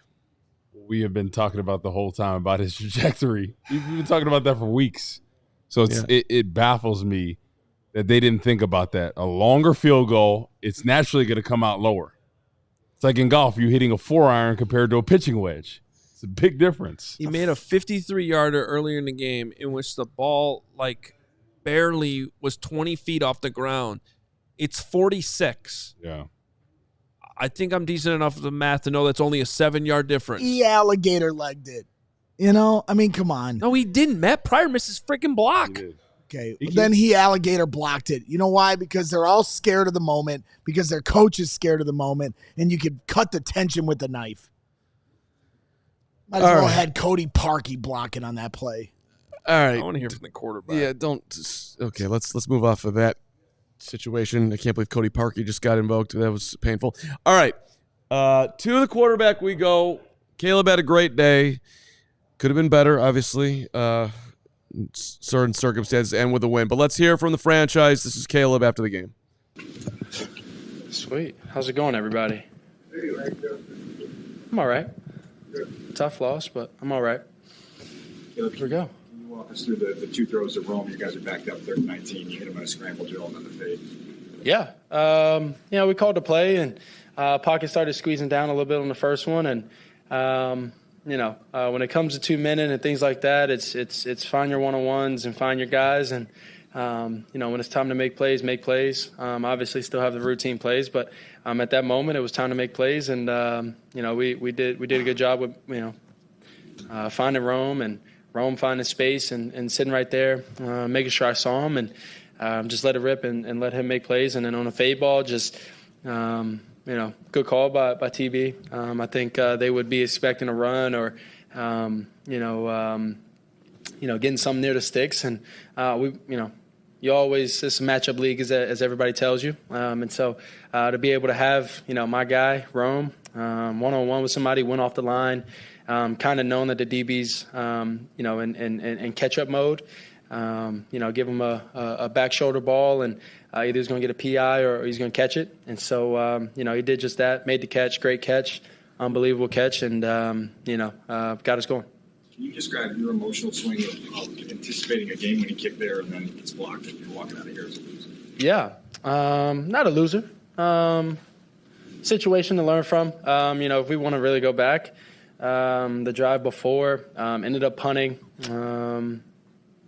If we score right there, put 3 points on the board or anything like that, it makes the game a lot different. That's even before the 2-minute drive. We had the ball with like 5 minutes left. And so, on that drive can do better, make a few more routine plays, be better in those ways. But, starts there. And then, when we get those shots at the end, that's all you can ask for. Defense, obviously they gave up a touchdown, put us back on the field with more than enough time to be able to go down and score. I put those guys back on the field and do it all over again if we had to. So believe in those guys, believe in them over and over and over again. That's my guy, Santos, and that special teams unit, and we do it all over again. What did you learn on the 3rd and 19? The 3rd and 19 that you hit Rome, and then you go back to him on 4th down, like getting out of a jam like that. What did you learn about yourself in that moment? I wouldn't say that I learned anything about myself. Make plays. You got guys around you to make plays, get the ball in their hands, and give them opportunities, and they'll go make them. And so that's what I believe in. I believe in my guys, my wide receivers, running backs, tight ends, whoever it is, offensive line. We held up long enough. Broke out of one tackle, gave Rome a shot. He found a space. That's all you can ask for. You deal with so many things going wrong in your first season here that you don't have any control over. The 2 losses like this and the coaching change. Yeah, you keep going. That's my mindset for just about anything. I called Lincoln Riley called me the other day and just wanted to talk to me, check in, and things like that. And it's something that he told me my freshman year when I wasn't in a position that I wanted to be in, which was I wasn't starting at the time. He told me to keep going. And at that time, I didn't necessarily know what those 2 words meant. I wanted more than that. I wanted to hear a little bit more than that, and that's all he told me. And I use those words, to this day. Once I, got the starting spot and I just kept working, kept going. That's all you can do. That's all we can do is keep going, keep our head down, and find ways to win. And so we're going to keep doing that. What felt better and worked better for you today with Thomas as the coordinator? Yeah, I think us being in control, Thomas being in control. I think just, getting a few calls in super fast. As soon as, a play happened, Thomas was right on the headset, giving me the play. And then from there, I think he just strung plays together pretty well. And formations and motions and everything looking the same. And, I think the guy's mindset, and I think it started early on this week when Thomas, got the job and, he went up in front of everybody and he talked about how this was going to be. And it was going to be a battle this week. But, when we're out there, we're going to fight and we're going to execute. We're going to fight. We're going to have that mindset of go out there and kick some tail. And, the guys did a good job this week, throughout the week, showing that. And then obviously you get into game day and, you just do the same thing that you did in practice. And, hard work pays off. Caleb, how does the pre-snap motion help you? Yeah, so pre-snap motions either they get people displaced for runs and lanes and blocking assignments, or if it's in the passing game or anything like that, whether it's a play action or whether it's no play action and things like that, just a drop back. Sometimes it gives you leverage, and then sometimes it also mixes up people's eyes, safeties and things like that, to be able to hit explosives, to be able to gain easy access throws with maybe DBs and things like that backing off once you get a motion going their way and a fast motion or maybe even a slow motion going their way. And then, they'll back off and you get a free access though for 5 yards, maybe more with the type of guys we have. So those are how motions help us. How big of a difference is there or was there between the timing of Thomas getting the play call in versus Shane? Yeah, I think both guys did a good job. But I think there was a few instances where like I said, Thomas right after right after one of the guys go down on a run or one of the guys catch a pass and go down, Thomas is like right on the mic. And sometimes a little tougher to hear right in that moment because it's normally a positive play. And so he'll just keep repeating it. And then we'll have about 30 seconds on the clock and get in the huddle 30 to 25. And then you break the huddle around 20 seconds, and you get up there, and now you can use all your different cadences like we were doing today, and mixing it up so that the D-line can get a jump on the snap. But do you consider that a little thing that makes a big difference? Yeah, I think all things like that, all little things, tend to be large in big moments, and every moment in a football game is pretty big because you only that one play, that one drive. You never know how many you're going to get in a game, especially versus a team like that. And already in the NFL, drives and possessions are very limited. So those small things always tend to be large. What about running? Did Thomas coach you a little differently on running today? Tell you? No. Lanes opened up. My only goal is to help this team win. And so if a lane opens up, and to be able to go get a few yards, play efficient ball, keep us in very manageable situations. That's my job, and so that's what happened today. There's a few times where they played man. I know there was a play where Keenan actually won, and I ended up taking off.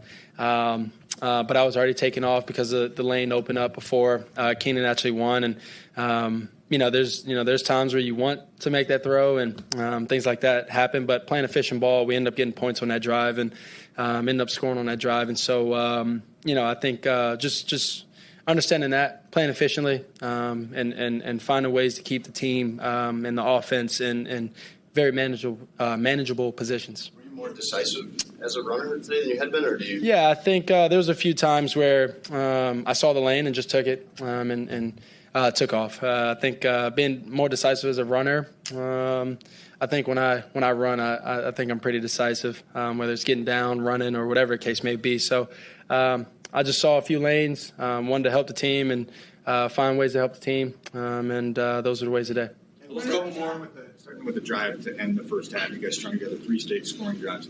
What did that flow feel like comparatively to what you guys were in the funk of the last few games? Yeah, obviously it feels good. When you can string together a few drives where, whether it's 3 or 7, being able to string together a few drives is always good, always a good feeling as an offense. You work, super hard throughout the week, and then not being able to go down and score is frustrating and tough, as you may assume. But being able to do it today, I think it builds confidence for us. Having those bright moments where we're able to run or in those situations where, it's, I mean, Coach kept us on the field a few times where he thought he was going to bring out the kicking unit, and that's just the belief in us. That's the belief in the play caller, and it showed up today. Caleb, what did it mean to have Braxton back? Braxton? Yeah. What would it mean to have him back? I saw you helped him up at one point, and he helped you up at one point. What did it mean to have him back? Yeah, you gain so much trust and belief in your guys that you've been getting reps with for, a bunch of months now. I don't even know how many months I've been here. Time's been flying.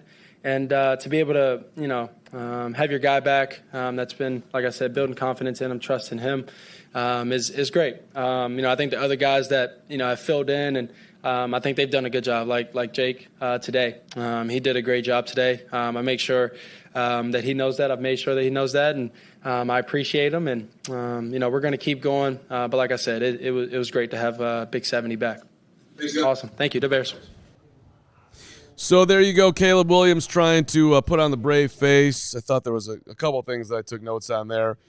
One, he said, good call by TB on the fade ball. So he's shouting out Thomas Brown for the biggest throw of the game on 4th down, which, was a higher risk play.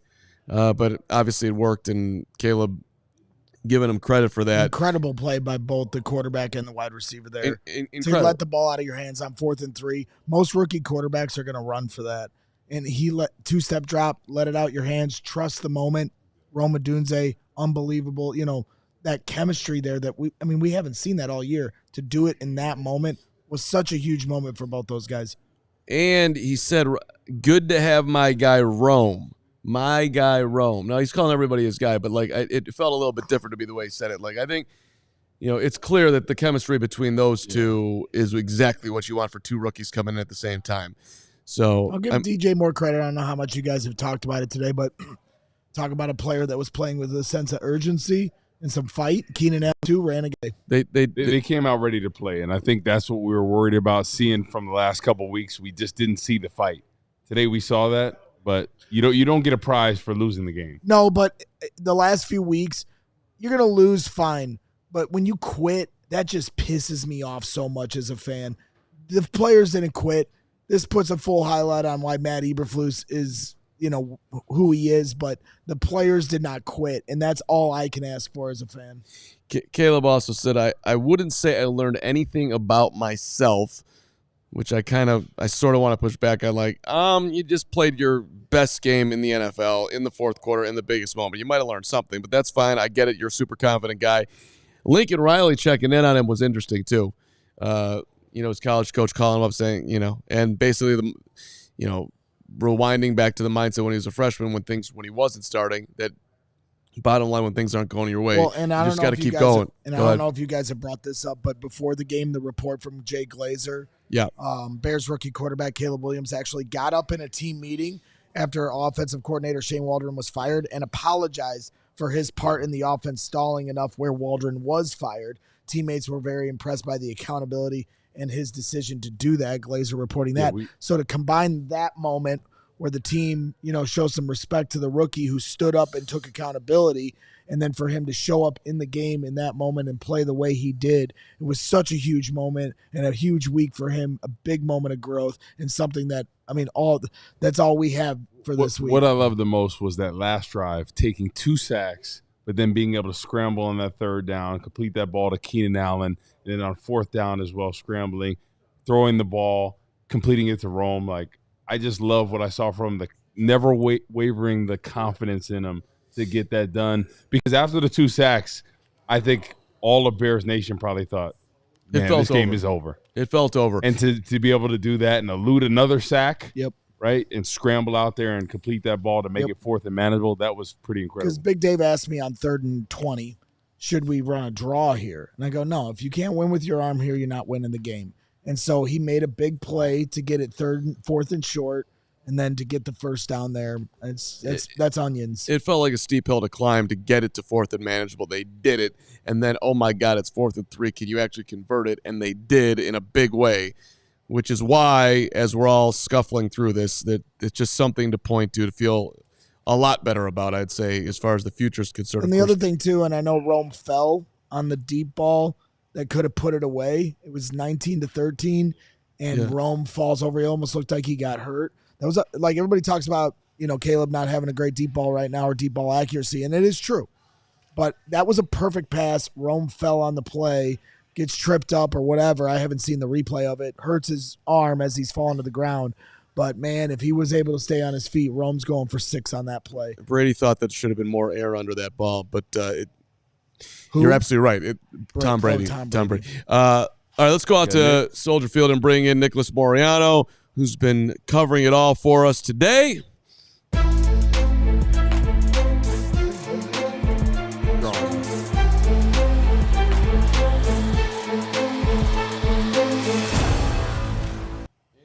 Locker room, sponsored by, could be somebody. That's the goal, at least. All right. What's up, Nick? That had to be one tough locker room to cover. Do you want to start with Cole or Montez or DJ? I know you talked to a bunch of guys. Yeah, actually, let's start with Montez Sweat, because out of all the guys that maybe could have taken this loss the worst, I think Montez, just seeing him, I just defeated you guys, to be completely honest. Like, very soft-spoken, short-answered. One of the first questions I was asked, like, how do you describe, like, what this feeling? You had the Hail Mary happen. Now you have this blocked field goal. And he said it's been a crazy year. A couple of these things that, have happened just this season, he's never experienced in his entire NFL career, yet they're all happening in a span of a couple of weeks, maybe a month at the most. But just listening to Montez Sweat answer questions, he did sound defeated, you guys. And I get it. Like, this was another devastating loss, but I'll be completely honest. When Herb Howard and I were here in the press box and they were lining up for that field goal, I didn't think they were going to win for whatever reason. So it's almost become normal. But yeah, Montez Sweat, he was definitely feeling it in terms of just the losses stacking up now. And a follow-up question that was asked of him was like, what's kind of going through your mind when that happens, when you get the field goal blocked? And he just said he didn't know how to describe it. And then the one word he did say was defeat. And it definitely looked that way, how Montez Sweat was answering questions, just talking in front of the media in his post-game press conference. What did he say about the Packers scoring on their final drive? Yeah, well, so the mindset for, the defense was, or the message is like, it's on us. And, they got to close out games. And that was the message. And obviously you see, what the Packers do. What was it, 4 plays? They go down the field, without any kind of resistance and go score and take the game-leading touchdown. But, leading up to that drive, it was on them to close out the game, and that Bears defense could not do that. And I think a big reason why is, like, when you watch this game, Jordan Love wasn't under a lot of pressure. He had a bunch of time to throw passes, and Montez Sweat was asked to describe the pass rush today, and he said, we got to just be better up front. The rushing lanes, they kept breaking down. Got to have a better chip plan, be more detailed, and they just overall didn't get the job done today. So, Nick, on the offensive side of the ball, what seemed to be the pulse about Thomas Brown, and how did people kind of respond to the game plan he called, and how offense was kind of moving things today? Yeah, if you're looking for one positive out of this 20-19 loss, it would be Thomas Brown and how he was calling plays. Just listening from, a guy like Cole Kmet, who's obviously seen his fair share of offensive coordinators in his time here with the Chicago Bears. He was asked, how different did it feel with Thomas calling plays? He said it was moving. Caleb was getting the play quickly, didn't have too many times where the clock was dwindling down. And he said that Thomas Brown just did a good job of moving on to the next play. And then he said, like, Thomas Brown, he's a direct guy, and he takes no nonsense. So I think that's how, when you saw the offense actually moving and scoring touchdowns for the first time in a couple of games, like, I think that approach is because of how Thomas Brown had this team prepared. And, Cole Kmet said that he felt good about, Thomas Brown taking over in the middle of the week, just felt really good about the game plan. So I think if there is one positive, if there are Bears fans that are looking for anything, it was Thomas Brown and what he was kind of able to instill in this Bears offense, a little bit of confidence, and obviously putting up, 19 points, which is a lot better than what they've done in the past couple games. Yeah, hopefully they're able to build off that here in the next couple of weeks. It's 3-game and 12-day stretch, so it'll be interesting to see how that goes. But, one guy that I thought really took a step forward and stepped up was DJ Moore. I know you said you had a chance to talk with him, at least reading some notes here. So what did he have to say in the locker room after the game? Yeah, one of the key interesting notes that he said was he was asked about was there better in-game adjustments just this week as opposed to last week, Thomas Brown coming in. And he said, yeah, everybody was just listening to everybody, coaches to players, players to coaches. So they felt like that they just had a better sense of what they needed to do to correct some of those wrongs that they had in the first half to then get better in the second half. So I thought that was notable from DJ Moore and being, obviously that hasn't been the case with this Bears offense or even this Bears team at times, but players seem to be really receptive of what the coaches were saying, and the same likewise from the players to the coaches. Then he was just asked about, Caleb Williams. What did he show in this game? And look, getting the ball out quick, that was obviously the emphasis of this game plan. Thomas Brown wanted to get the ball to, the perimeter on some of the screens that we saw that were successful. But DJ also said he managed the game well and was doing what was asked of him. So I think that was key, because I think when you can just go to the evidence watching Caleb Williams play some of these previous games with Shane Waldron, he's asked to do a lot at the line of scrimmage. In this one, I feel like, you got the play in with enough time to play clock. If Caleb needed to make adjustments, he did so. But I think it was just simplifying some things and allowed Caleb to have the game that he did today. You say anything about the beating he took today? I mean, he was in and out of the injury. Felt like he might not come back, but then he did. Or was that just left alone? No, I mean, he was talking about some like those screen plays, like you have to be aware of some of the trailing defenders, but he seemed pretty open to doing that when it's successful like that. So I think that when DJ's going out and actually getting yards in some of those screens, you're going to take a beating on some of those plays. But yeah, he didn't mention anything specifically about his body or anything. He did come out a couple of plays on some of those hits, but obviously finished the game. That spin cycle on the one was a nasty move. That was nasty. Yeah. It's going to be hard for the Bears to get through this. There's just no way around it. 4 losses in a row. You're 4-6. The season, I'm sure feels lost to a lot of those guys right now, as far as certainly where they want to be. On the Cole part of this, Nick, he is somebody that lives in reality. How was he, in your mind, moving through what happened today?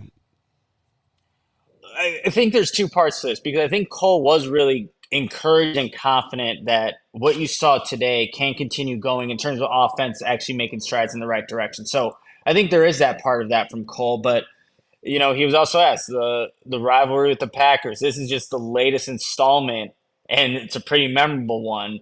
And Cole said he's been wanting to win this game for a while now, and thought that they had an opportunity to, and they have obviously another one in the last week of the season. But there's that. It's like that. There's two sides of this, Carms. Like they did show some things offensively that you can build upon, but you still lost in the end. Like you're not getting a participation award trophy here for losing by 1 point to the Packers, and that's the big thing here. A lot of players openly questioned Matt Eberflus after the Washington Commanders game for decision making at the end. Was there anyone in the locker room that was questioning not getting more yards before that kick? Because the Green Bay Packers locker room the players were saying they were surprised they didn't run a play. So, okay, Cole Kmet was asked about this, and he said honestly he hadn't even thought about it, but kind of is what it is. DJ Moore was also asked, do you run another play? And his answer to that was, it was, you just got to live with it. Live with that decision. So, the biggest person I think to ask, and who also answered this, was Cairo Santos. And he said that he was fine with the marker where they were hitting at, more than comfortable hitting that ball from where it was at. Looked good. He said the operation was good. He said it was comfortable range. Operation was good. Left hash in that left to right win. Everything felt great. So, I mean, Cairo felt good about where he was at from where he was going to kick. But, I think it was 94 who made the play, just made a great play of just putting his hand up there and blocking the field goal. So, I don't know. In the moment, you guys, I thought they were going to play another play at least. They had 30 seconds on the clock. But obviously, the Bears went the other direction there. All right, Nick, before you get out here, and I'll throw it to the panel, I'll weigh in on this one. Do you think what we saw today is from the Bears offense and the steps forward they made? Do we think, starting with you, Nick, do we think this is sustainable? Do you think what they did today, the success they had, is this maybe just the beginning of what's to come? Yeah, I think so. I would. Oh, Yeah. sorry. Go ahead, Nick.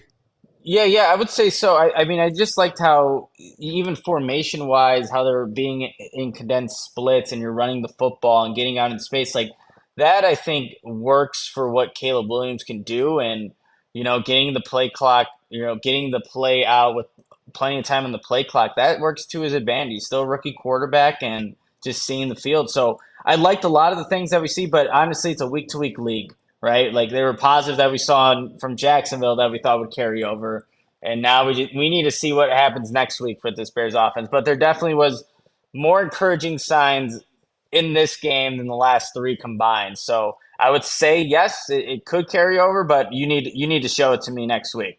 Well, you nailed it, Nick. It is a week-to-week league, and when you talk about, all right, Thomas Brown, there was some uncertainty of like how he would call a game. Now it's on tape, one game, small sample size, but now you face a Brian Flores defense next week against Minnesota, who's going to challenge them at the line of scrimmage and blitz, and they're going to show a lot different looks than Green Bay did.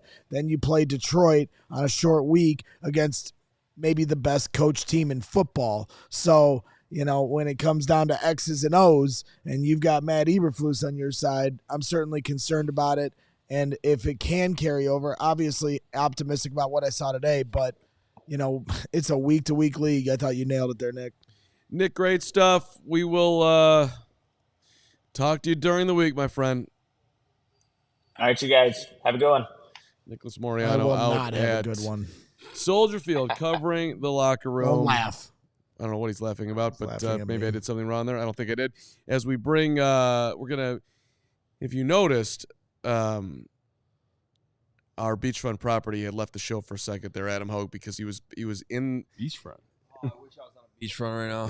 He was in his Hoge lab doing Hoge things to figure out what went wrong on the final play of the game, and now he rejoins us here on the CHGO Bears podcast as, of course, Briggs and Brown coming up a little bit. We're 2 hours in, and Hoger, take us through what went wrong as Cairo Santos had his field goal blocked here from 43 yards out. Yeah, and Woot, feel free to chime in on here too, because I know you've done this for a living. But first of all, let's just set up the situation. So we've all discussed that Cairo Santos tends to kick a low ball. Okay, we've heard Carl Brooks come out say that they tried something they hadn't done before, at least they hadn't put on tape.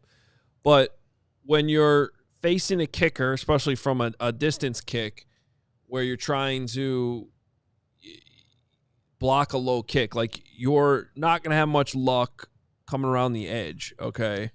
This actually isn't drawing. That's not good. Okay. That should work. Okay. So you have two options, right? You can try to come along the edge there, but realistically, if you're facing a low kick, what you want to do is attack inside, right? And Woot knows this. Get penetration. It's really simple. Just try to get as much penetration as you can and get your hands up with your big, long offensive or defensive lineman, right? So the Bears have three guys here, okay, and the Packers are going to take five of their players and essentially attack both A-gaps with five players. Okay, so it's 5-on-3. So if you think about, like, offensively, you're always trying to create double teams with an offensive line. Here in this situation, trying to block an inside field goal, you're trying to essentially double team these three guys in the middle, okay, and get upfield into one of those gaps, which is what Carl Brooks is able to do here. Now, I froze this specifically in this spot because you can see a lot of things here. One, you can actually see his eyes, man. He knows exactly where he's attacking. He had his eyes on the ball right here, right? You could tell he was timing up the snap as best as he could. Matt Pryor has not moved. He's still in his stance.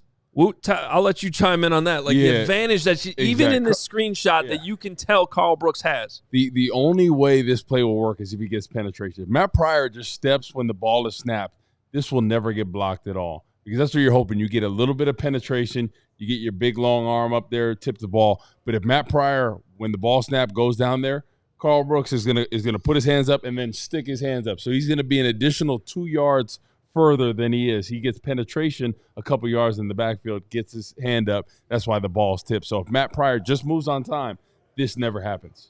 And then meanwhile, these other two hats up here, these Packers, like they're basically going to push Carl Brooks and attacking these guys, just try to help him get that penetration there, which is exactly what ends up working. This is at the spot of the hold, okay? And see where Carl Brooks is, right? He's already split between that A-gap. That's trouble right there. He's already coming through. You can see Matt Pryor's just holding on for dear life with his right arm. Exactly. He's already won that penetration. Now, I've heard some of the comments in here, and it's a fair point to bring up, right? You can't line up over the snapper. You can't use leverage. But if you really watch this up close, he does not leverage any of the players. Nope. He's not pushing off the snapper. You go back to the first shot we had here. No one's lined up over the center. This is completely legal. And unfortunately, I didn't have time to pull out the last screenshot that I was going to. But if you look at it from this angle that we're looking at it right now, Larry Borum and Scott Daly, the long snapper, end up on their ass down here. I don't have a problem with that. Because usually even if you're on your ass at the end of the play, you kept everyone in front of you. You probably didn't give up a ton of penetration. If you look at it from the opposite angle, which again, I didn't have time to get this, but the end of this angle, okay, Matt Pryor's over here with all these Packers behind him, which means you went right through them. They got past you. You ended up on the wrong side of the play. And that's essentially, shout out to Rich Bisaccia here. I mean, he came up with exactly the type of block you should draw up against a low kick in a key moment. There's some luck involved, but also Carl Brooks made the play off the snap. He got the penetration. Yeah. The guy he's going up against did not, and he just barely got his fingertip on it. They went through him like I'm going to go through a Taco Bell bag here later. Oh!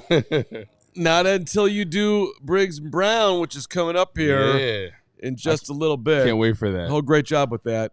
We should probably get to some super chats. Adam. That was very good. And give some Carl love Brooks, out there. didn't you want Carl Brooks, Adam? I wanted him. You wanted him. Yeah. Didn't you want We both did. Oh, both yeah. you guys did? But no, they had to draft Tyler Scott and Noah Sewell. Noah Sewell's about to break out, Hoge. It's an uncovered Ryan Poles gem. All right, can we I don't know what we got to do. Super chats? let's get some super chats in here. And we appreciate everyone's support today and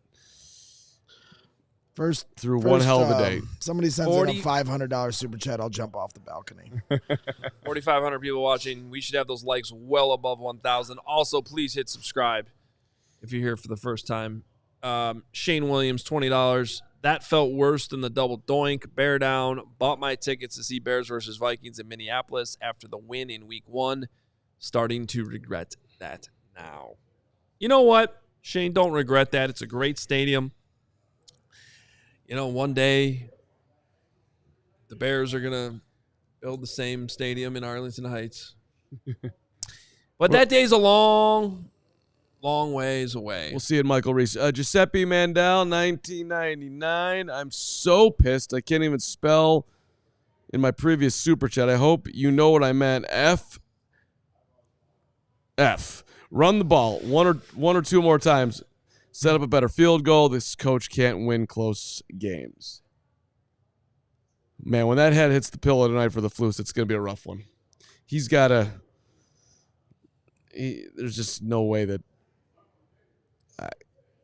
I think he's sleeping like a baby. I thought we heard a fairly just spirit ripped out dude in his post gamer today. Javen Terry, $20. This curse will never be lifted until the McCaskies sell the team. Once again, we've ruined a game-winning drive from our quarterback. I don't want to hear there is still some season left or the coach. Flus is gone. We shall see. It's the safe bet, I would think, at this point, but Look at our guy, Huss. Huss.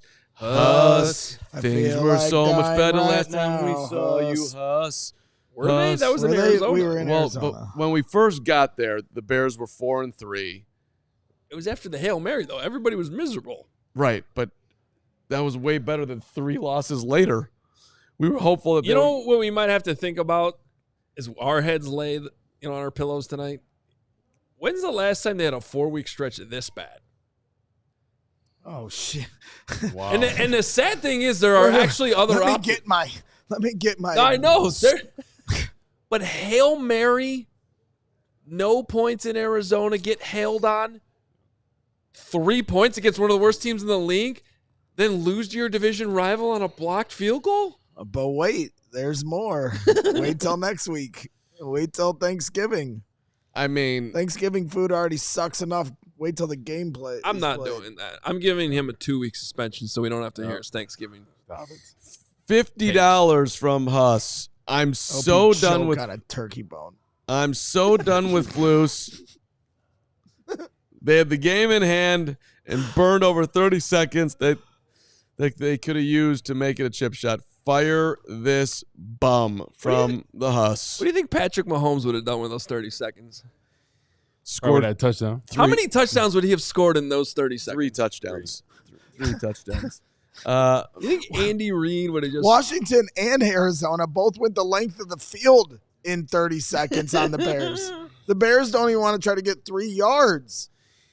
Another $20 from Huss. I can't wait for the media to say this loss on Caleb. Thoughts? No one is saying that. Nah, it's not this show, probably not any show. The quarterback had a great day today, or a very good one. Positive on the offensive side. Hoge Nick picked him, but he certainly is not. You're not blaming the QB. No, I'm not blaming. No, I thought there were moments in that game from a coaching and execution standpoint they could have pulled away. That was all. They had multiple opportunities to go up 2 scores, and they failed to do so. So I was just, and even the last freaking play, like I'm mad about the coaching decisions on that too. But you got to fire off the ball better and secure that A gap. Exactly. I mean, you shouldn't give up a blocked field goal. No. And the kick was good. That ball was going in 100%. Which, on that part of it, it's like, I'm sorry, Matt Eberflus, but it's what Braggs did. There's some level of karma here. Hits philosophy and all your bold talk about the chemistry and the camaraderie and the strongness. It's like, okay, that's all cute and beautiful, but how about doing everything you can to help your guys win a game? William Owens, $20. The Bears play not to lose every time in these situations. Secondly, we have pass rush issues that allowed for big plays against the defense in the fourth quarter. Agree with that. Too much time. Game-winning drive. Got to keep him in the pocket. More from Huss. Big day for Huss. $20. A late shout-out to Hoge.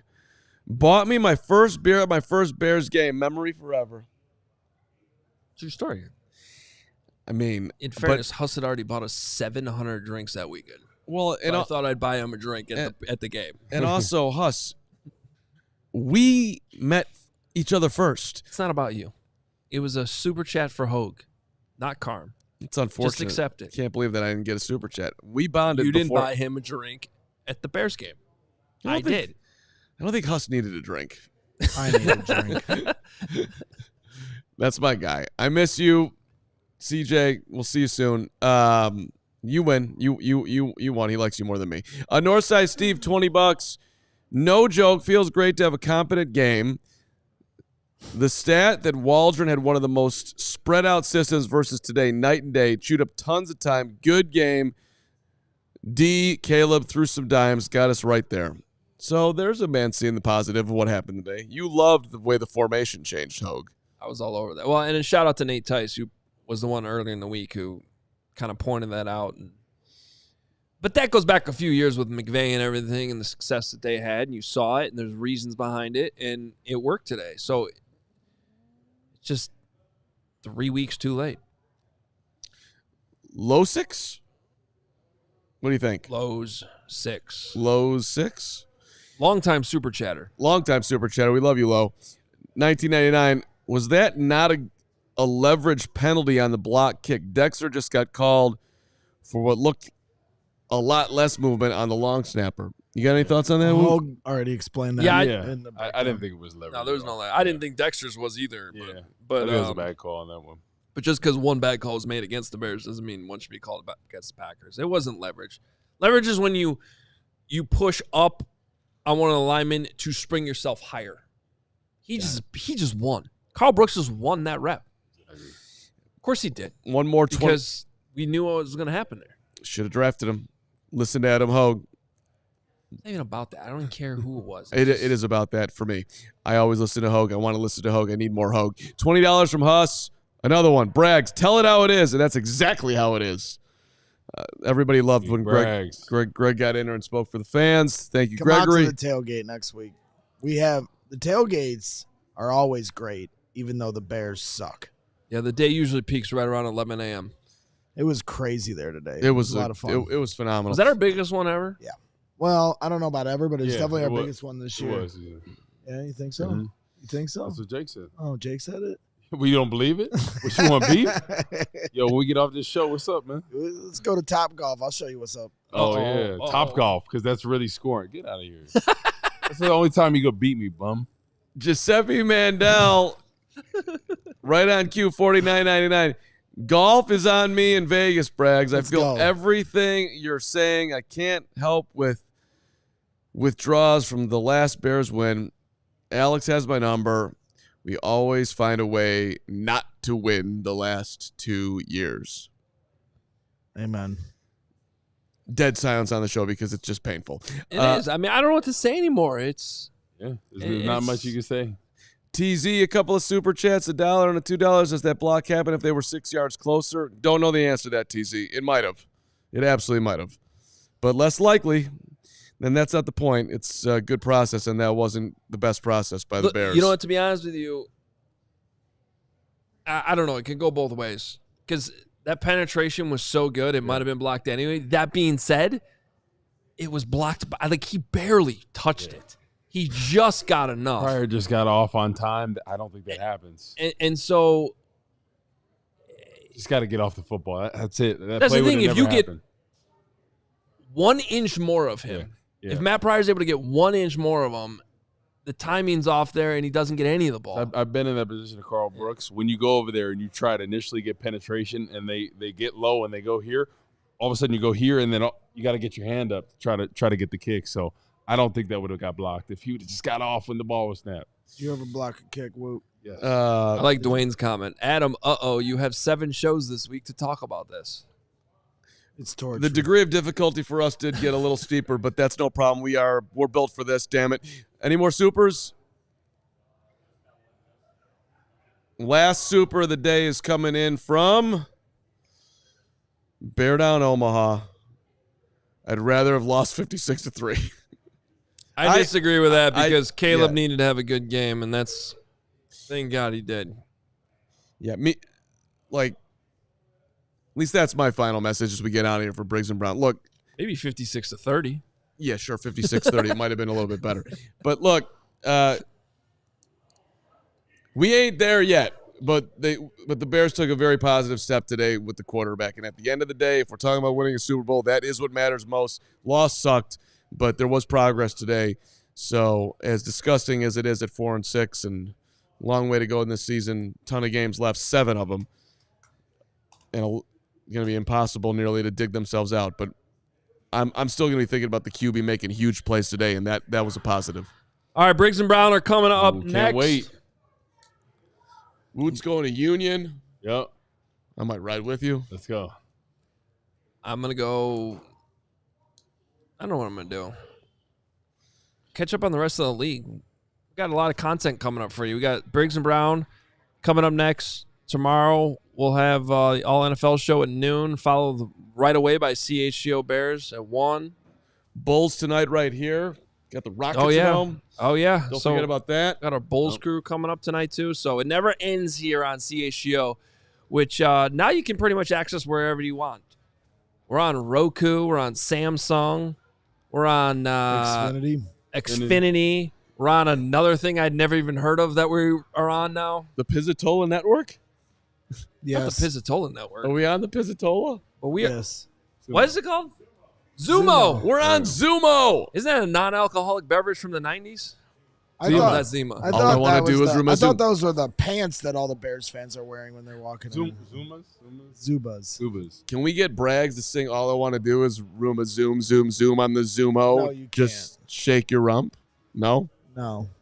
Please don't ever ask him to do that ever again. Please don't. Don't ask me to shank my How hot are you in that jacket? I'm on fire, baby. Look at this. Braggs is underrated. Smells like Stogies. Braggs is of course, as genuine as he always is because he's the most genuine Braggsy of all time. But he's also damn ass happy he didn't have to shave his head, and the fact that the head coach is on fire. Yeah, no, my wife is happy because I called her at the end of the third quarter. I was like, don't worry, the Bears are going to lose. You know what? We're having a discussion about that. But you might have to drive up to the studio. I was more mad about that than she was. She was furious. It's and ridiculous. I was like, well, you have no choice.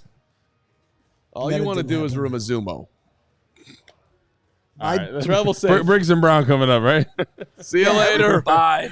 We all silly like the mayor.